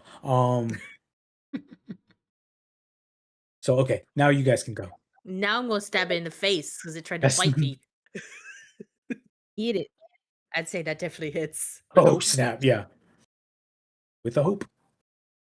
So I will take that hope. You're gonna mark a stress and take 19 points of damage as I So stab you in the face. you stab in the face. Um, you're gonna kill it. So how are you gonna kill it? So Scary Dagger goes right into the eyeballs and just slashes through both of them. Uh-huh. Yeah, Nestor. Sorry, I get squeamish. Um, uh, says the guy that plays a lot of horror games. Um, you guys still go. Max, do you want to do something or? Are there any of them still standing? They're semi-standing. They're pretty damaged up because of the exploding fireflies. Um, they are within, like I said, 2 feet of each other, chained up. None of them are as aggressive as the elf zombie was, or the orc is. He's still standing. The orc is still standing, but he's kind of like when you get so stunned you don't know where you are. He's kind of like facing the wall and is walking into the wall. Like he's not he is he's gone. Like he is not functional right now. A tower shield and help the orc become more acquainted with the wall. Okay, go for it.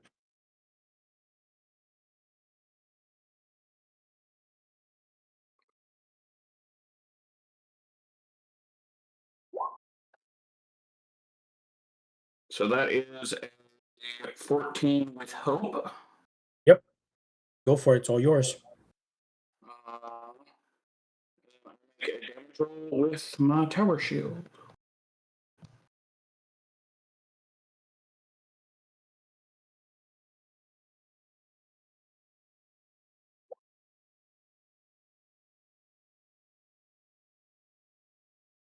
Nice. You definitely did 3 the points of damage. nice. You definitely did the what you needed. You smash it into the wall. It actually becomes you see the wall break in and you there is now an embedded body of an orc zombie in there. It is no longer moving, but it looks pretty damn cool. Um, who wants next? How many we got left? There are three more. They're chained. They're not doing anything else. They're trying to stand up. They're just kind of like. "Ugh." I'm gonna walk. I'm gonna Capri leap over. I can get over there pretty quickly. And then I'm gonna stab one.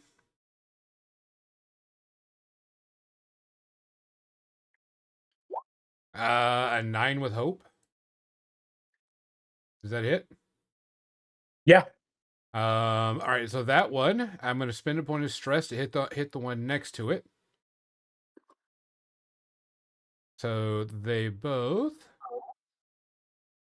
take a total of 12. Then I'm going to spend another point of stress to kick the one that I didn't hit as I jump away. And that one's going to Okay. take 6 points of damage.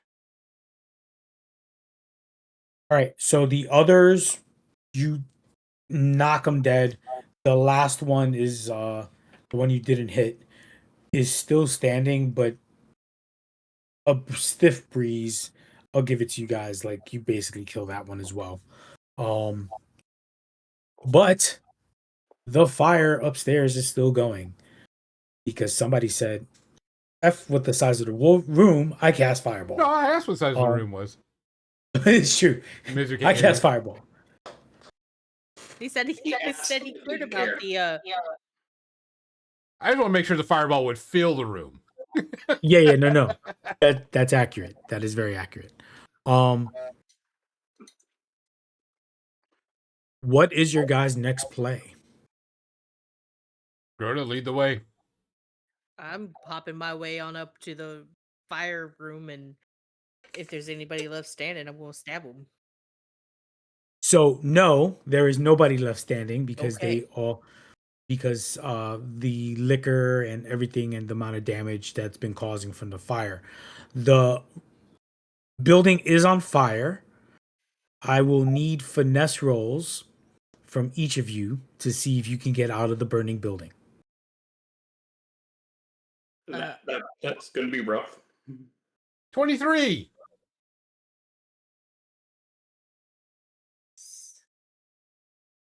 16.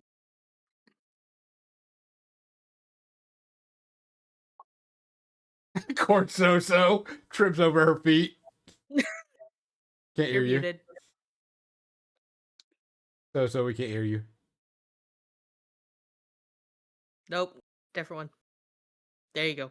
Wait. I can re-roll the one. I can re-roll the one. Oh, that's I right. can re-roll the one. Okay, 13. Wait, can I do math right? Yeah, 13. Nice.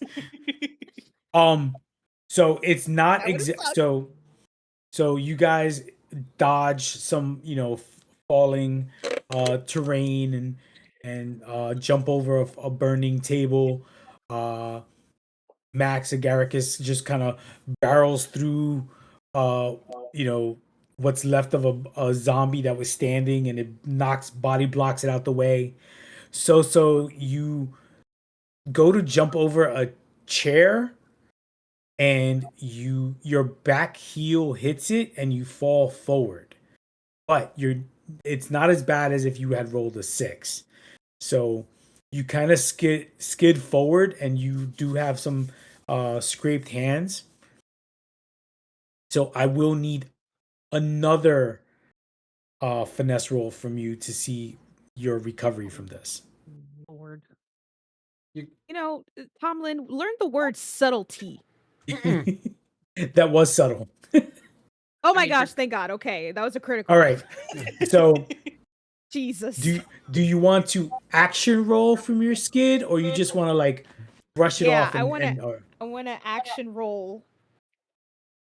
so I will even give it to the point where you kind of like ball up like a soccer ball, and roll out underneath the broken burning door, and then kind of like roll and like kind of like hit the, because there is a I stoop. roll, I hit the stoop with my legs, and then I just lay down on the ground, and I'm like, And so at the same time, Agracus breaks through the wall, kind of like the Kool-Aid man. Oh yeah. Smoke, but his armor is smoking. There's remnants of zombie left on it. His spike shield is covered as well. Um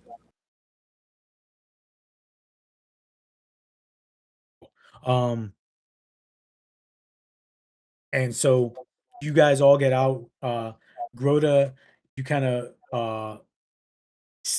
do the shadow hop through the window, from one side of the window to the other in the shadows. Tomlin, I have no idea how crazy you want to get with your exit. Um, He just Caprine leaping out of the way. right? Yep. I can see that Caprine leap through the window that Grota just shadow leaped through, so it wouldn't break. And Tomlin's like, hell with that. Uh, there's there's as he jumps through the window, the drapes are flowing through the window, caught on fire. Uh, you're hearing the building actually on fire behind. You definitely smell the smoke. Um, so you look up towards the building and you just see fire just coming out of the second story windows. Um, and you kind of see arms punching through the windows themselves, and you can definitely tell there are other zombies that were on the second floor. Um, but they're all being cooked undead, unalive. Get it? Cooked unalive.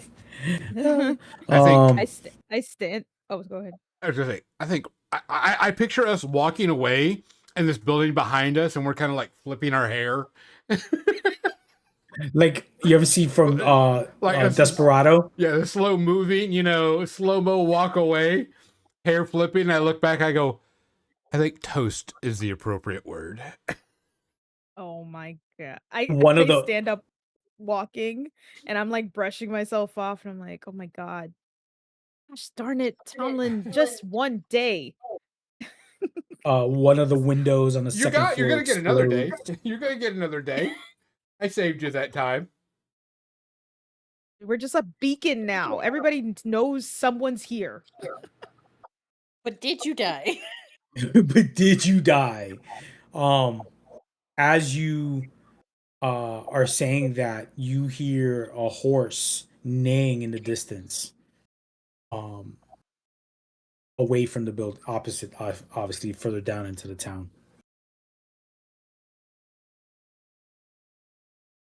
Mhm. Is that a bad horsey? It might be. Uh, as you look towards where the sound comes from, you see a dark armored horse with a rider, and the rider has a scythe. And he is surrounded by uh, more zombies, but these with armor and weapons. And you see a set of archers. You guys have already fought the archer zombies before, skeletons. Um, and there's another cavalry rider with a scythe behind it in a lighter brown horse. Um, and this time it is, um, and you also see something similar to um, your ex-lover Tomlin, but she is uh, walking and she is sewing another body part to this giant creature abomination that kind of like a patchwork, like a Frankenstein's monster. And it's a smaller arm on its what looks to be like a smaller human arm below an orc arm, but the orc arm is on a body that should not have an orc arm. Um, and the face is like half orc on one side, half green with like the tusks and the jaw. But then on the other side, it looks to be an elf. But on the other jaw side is on the right hand side is a beard and very reminiscent of a dwarf because you can see the gold rings on. So it's just very patchwork nasty on one side.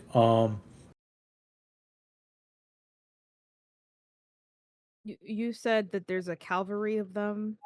So there is two cavalry riders, one in dark armored, and one in the horse is black, and then another one in a brown horse with also dark armor. And the horses themselves have tusks attached to their armor, not on the horse's main face itself, but on the armor itself. It has like spikes and they're more like tusks, so they stand out.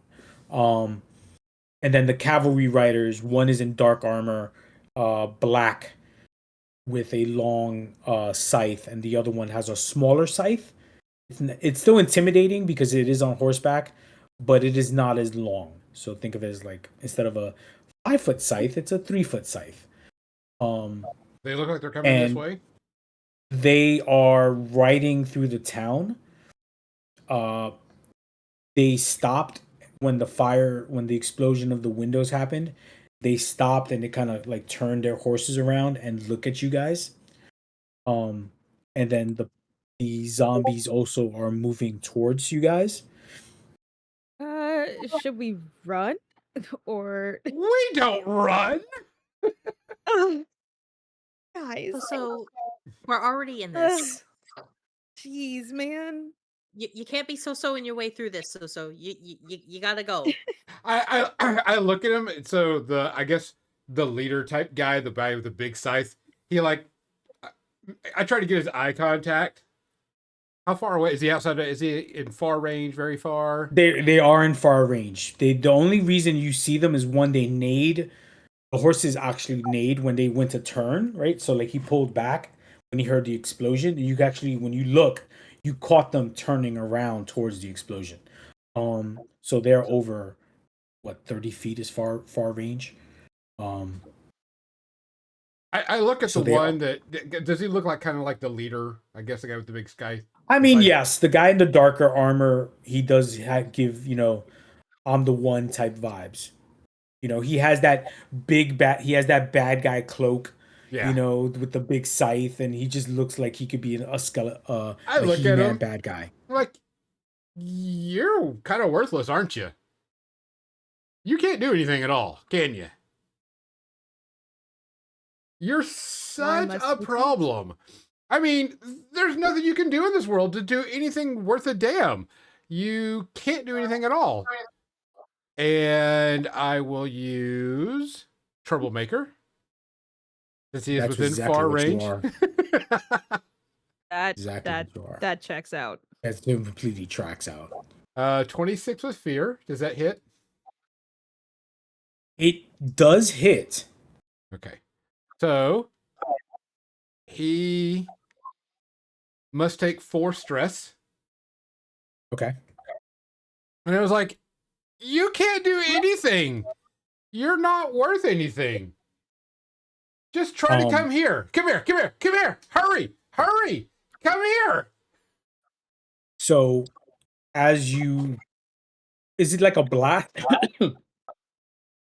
Is it like it's a spell or a blast? No, it's just one of my abilities. It's not a spell at all. It's just I have to make a roll against him, and I roll 2d4. So, and that higher the 2d4, he takes that much in stress. He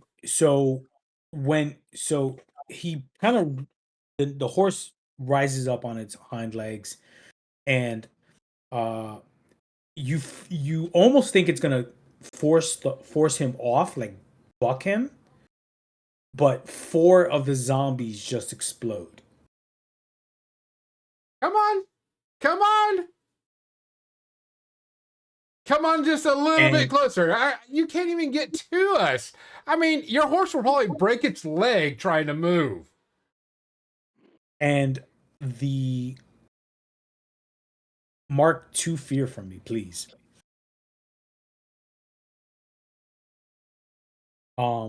As you're saying that, you start realizing that the zombies have started to come out of the other houses near you.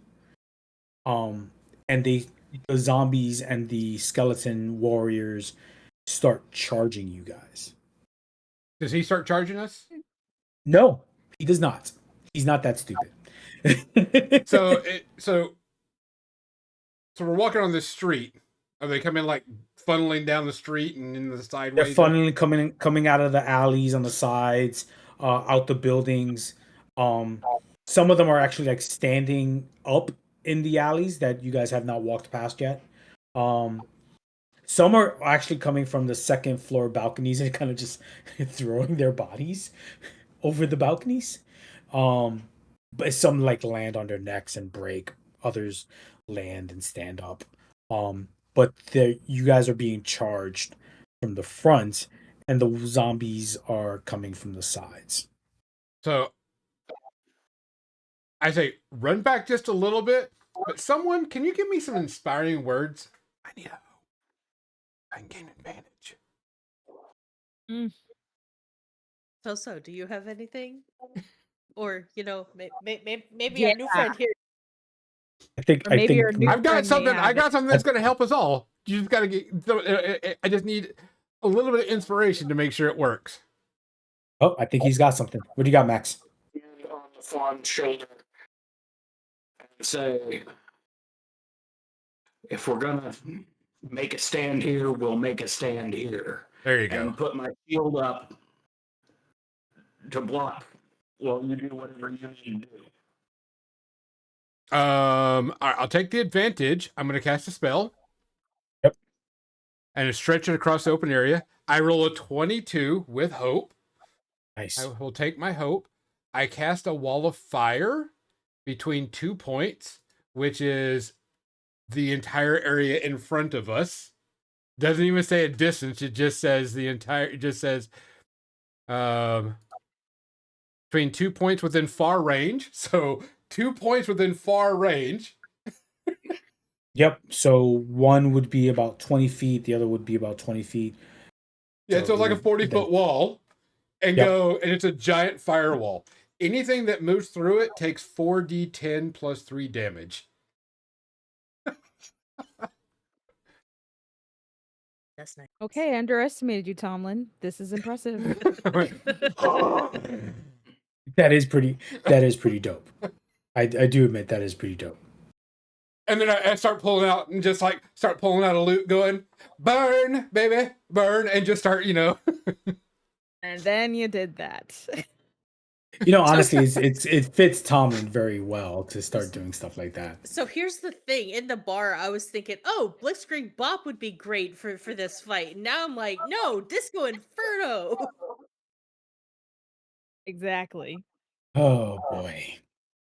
So I'm like, get ready. As some of the zombies from outside the wall, because they were closer before the ones the skeleton warriors, some of them are going through it. They're burning. They're not going to survive. You're starting to see like some of the bodies go through the wall, I just roll once. the burning wall. Okay, 31 points of damage. They start popping. The eyeballs start popping. Skin immediately caught on fire. It's just not very nice. Trying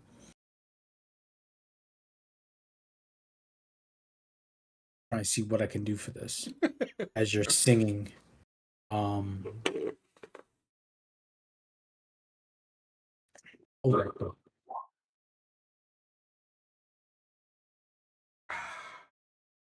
take a swig of a bottle of rum as I come back. Oh, has the horsey bitch moved yet? Keep fucking with her.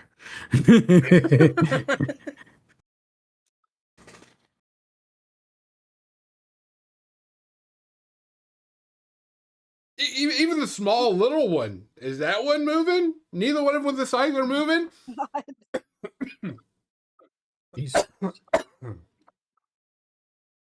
Okay, I'll take that. So you start seeing pieces of a wagon over the wall being thrown and like completely missing you guys.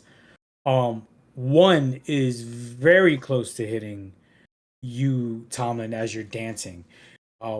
Give me a finesse check and just don't mess up. Because I would totally like to hit you with a wagon. How about 22? Okay. So like I would even see you Caprine kick leap off of it. Like you kick off of it as it's flying midair. And as I'm midair and I kick it and I come over, I look over the wall and I look at that one with the scythe and go double finger blasting as I come down. They are not there. They're wasted. That's a problem. But you do see like the big beefy zombies that I mentioned up, like the Frankenstein's monster. They are the ones like one of them is like ripping apart like a post and tossing it in midair. Incoming. Complete. Man, these guys suck. um,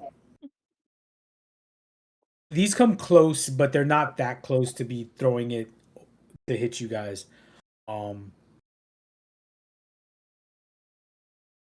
As the how long does that last, Tomlin?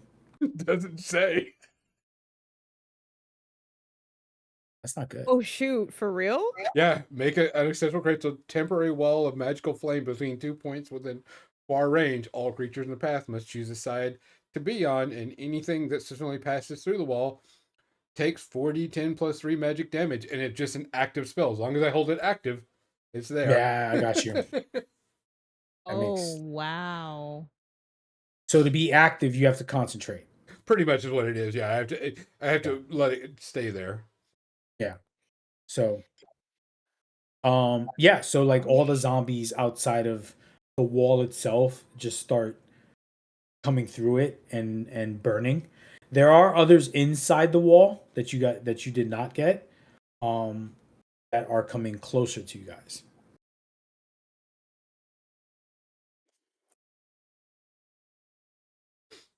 How many?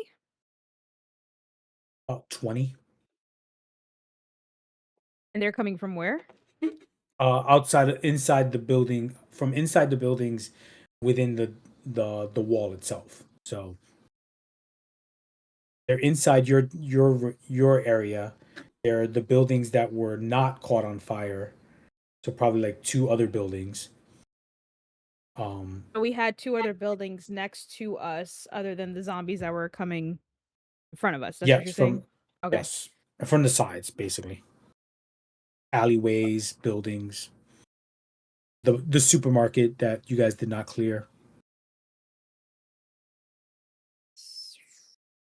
So I look to my left. How many are there? And how far? Probably about 12 to your no, left if you sorry, 8 or so to your left. And they're how far? Probably about like 15 feet, so within very What close is that range. considered? Well, sorry, Very that's close. close. That's called close range. Sorry. Close range. Okay. All right. I do my little fireflies again because they do pack a big punch. What's the Yeah. what? I So you'll probably sorry. get Go ahead. about 3 or 4 of them in within close range because So it's they're packed up. 3 or 4 of them are packed up together. as it says, all adversaries within close range I can get with the fireflies. Oh, so it spreads out like a shotgun. Yeah. Yeah. Gotcha. Okay. So Yeah. you'll So I get should be those able to 8. catch all of them. Okay. So.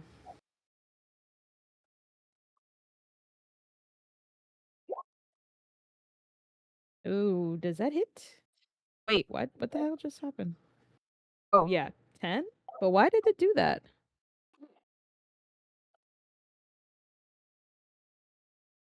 Oh, okay. Oh, 10. Does 10 work? Yes, 10 works. Go ahead. Roll your Okay. damage.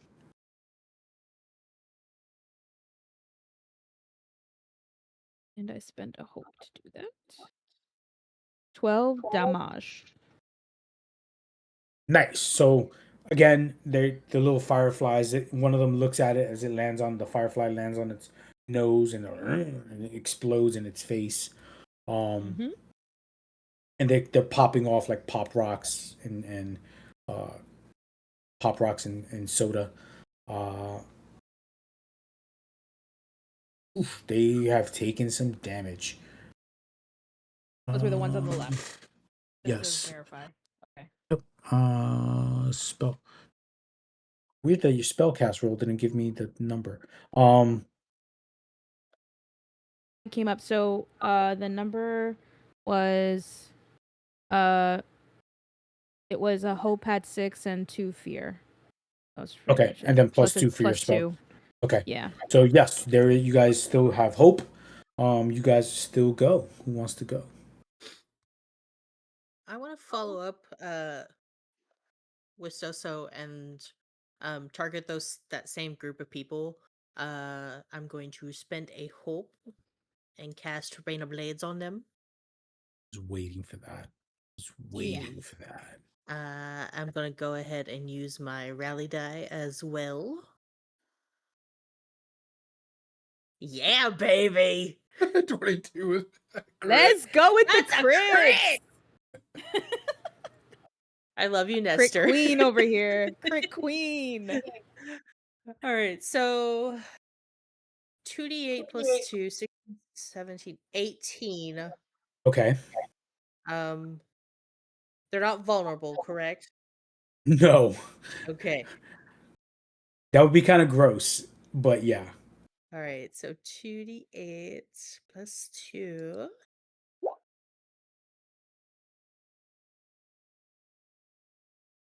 18, so 28 damage total. And it does So, the same thing. Anything within close range. yeah. Strike out all targets within very close range. Targets to succeed against take 2d8 plus 2 magic damage. So they were within close range. Do you just walk up Mm-hmm. to get in within close range? That's not hard. Yeah. And then do your attack. Okay.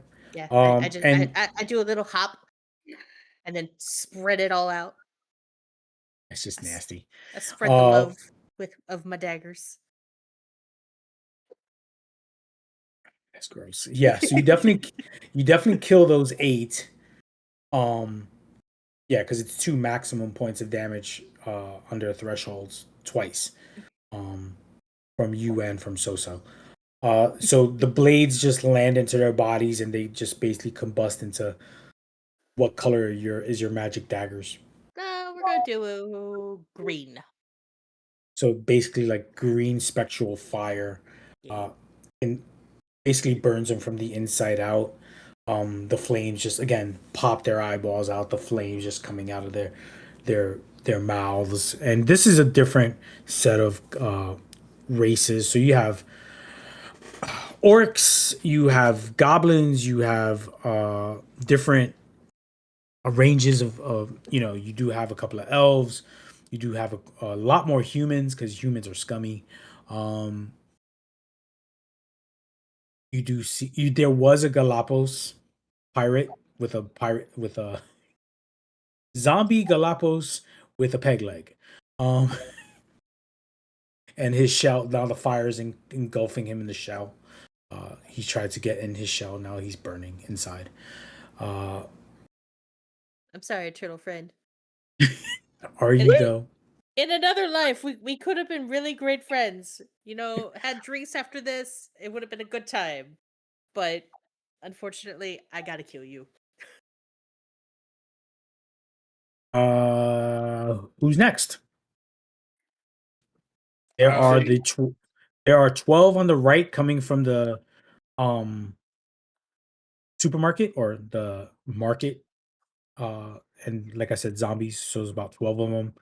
They're within close range now, and they're just I one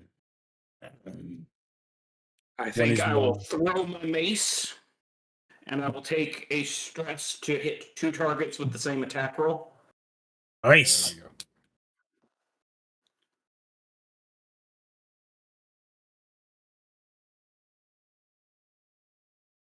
Okay, here.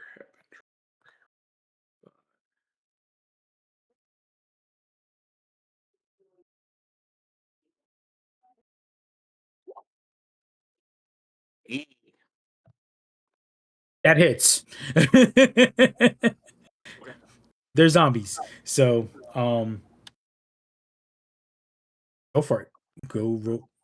It's 2 separate damage rolls, right?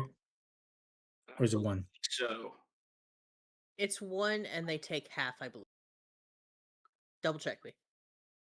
stress with the same attack roll, but it doesn't say anything about the damage rolls on spirit weapon.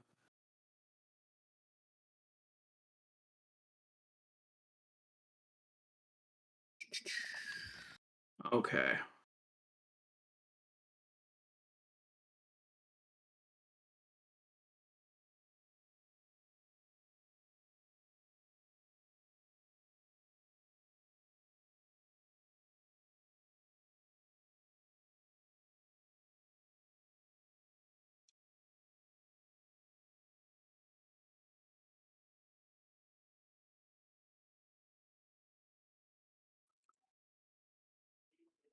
Roll for, let's see. Touch creature.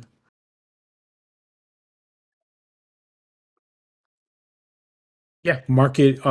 So roll damage for the second attack because it doesn't say.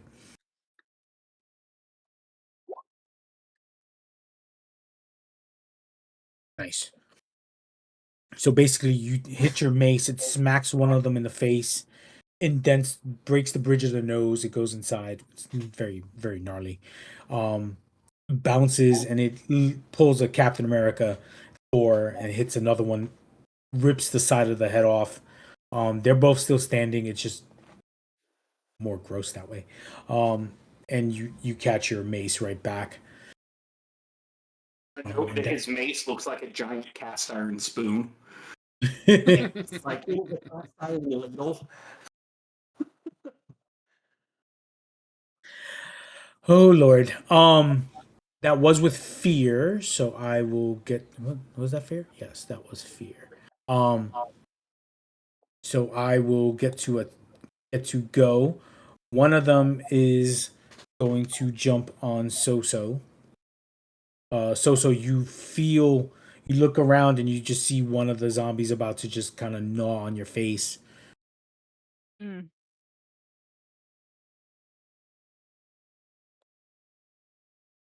What is your I keep wanting to call it Evasion? evasion. I keep wanting to call it reflex. 12. Okay, so it does bite. Um, where is that number?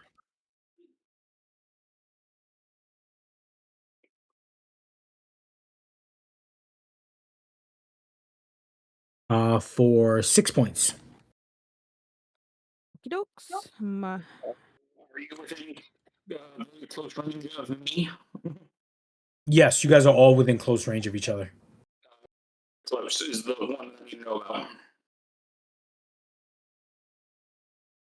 Oh, you wanna block it for her? Okay. And I'm gonna do an armor slot so that way You'll take 0. there's no damage. Gotcha. Yep, because it would have been 4. It would have been nothing. So it goes to bite, and all of a sudden, so you just see a big, tall shield, and you just see the teeth just bite on the shield, and the teeth just crack and explode, spraying you guys with teeth shards. Who would like to go? We'll We can go. go ahead and go. I was literally just gonna do fireflies again. It's the one move that just touches everyone. I'm not trying to be boring, but efficient. Yeah, I was good. Okay, but hear me out. We could tag team. Okay. What you got? So I got 5 hope and a dream. I hope in a dream. That's not a stat. Sure it is. So I'll spend the 3 hope to initiate a tag team. I can do my Rain of Blades, and you could either do your Fireflies or Chaos, whichever. I can power him up with chaos. I think I I can do mean, that.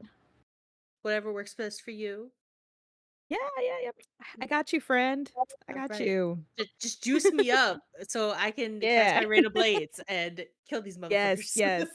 Exactly. So all you see is like what is it? Purple energy coming out of my fingertips and as she's casting Rain of Blades, I'm like powering the Rain of Blades up like in the sky before it hits. Nice. Go for it. Right. Lord. Okay, well 12 is I about got right. I got a 16 with hope. What'd you get? I got a 12 with fear. So we'll Take. use mine. Yes. Yes, please. So we'll get our hope back. And Damn it. then we'll do our damage roll. All right. So I'm going to spend I think I'm going to spend 2. 2 stress to do this. So you got green and purple energy just shooting out of Yeah. the air fills with magic. I'm gonna use a rally die, that rally die, and add. All right, that's a little better. What's 8 plus 5? 13, Yeah, there we go. 13 plus 15. 28. Yeah. Very cool.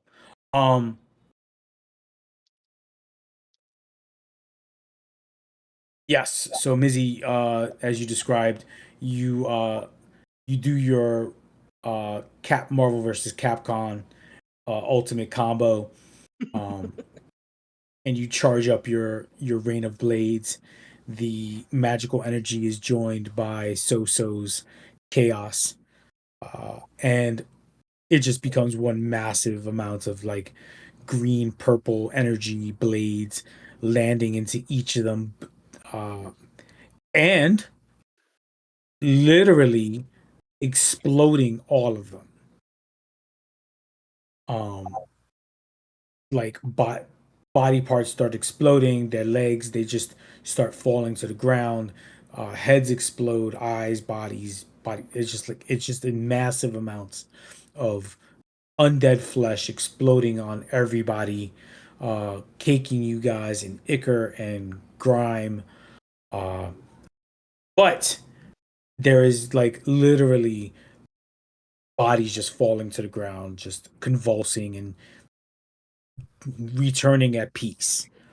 Um, and the blades hit the market behind it, but do not burn it into flames. Um, but you do see some of the daggers sticking out of the walls and kind of like fizzing and burning, but kind of just like disappearing with the magical energy, um, compared to someone's fireball that will not be named. Uh, as you do that, you don't hear or see anything else except the big wall of flame uh, still burning and raging behind you guys. Um, Nothing. Actually, there was like attempts by more zombies. So like the whole base of the flaming wall is covered with bodies with like small gaps, but there is nothing but bodies burning, and you could smell the burned skin um as they were consumed because of somebody's fire wall. Anyone like barbecue? It's kind of gross. I am Kinda not gross. touching that. That's disgusting. That's gross. That's gross. So walks away. That's no. Agaricus is like, no, I don't cook that. I don't cook that. That's gross. So I guess we can go back now. So what happened to the horsey guys? You guys don't know the firewall is blocking your view. Okay. You don't even know about what's behind the wall because there's a big firewall there. Do we see that like there's nothing coming around or anything coming through it anymore? No, they steadily stopped while right. you guys were dealing with the I'll turn other it off. zombies behind you. I'll do a spin and go and snap and let it fade out. And see. Nice. Show off. It's fucking Talmud, of course it is. Yeah. And with that, I will throw up the to be continued so we can all get dinner and food. But and we will pick up sometime in May. Yep. We will figure that out shortly. Yep. So thank you guys for joining, and we will see you guys hopefully in a month's time where we'll see what has happened to the town, and hopefully nobody else gets cooked. No more zombies were harmed in this making of this episode. Good night, everyone. Have a good one.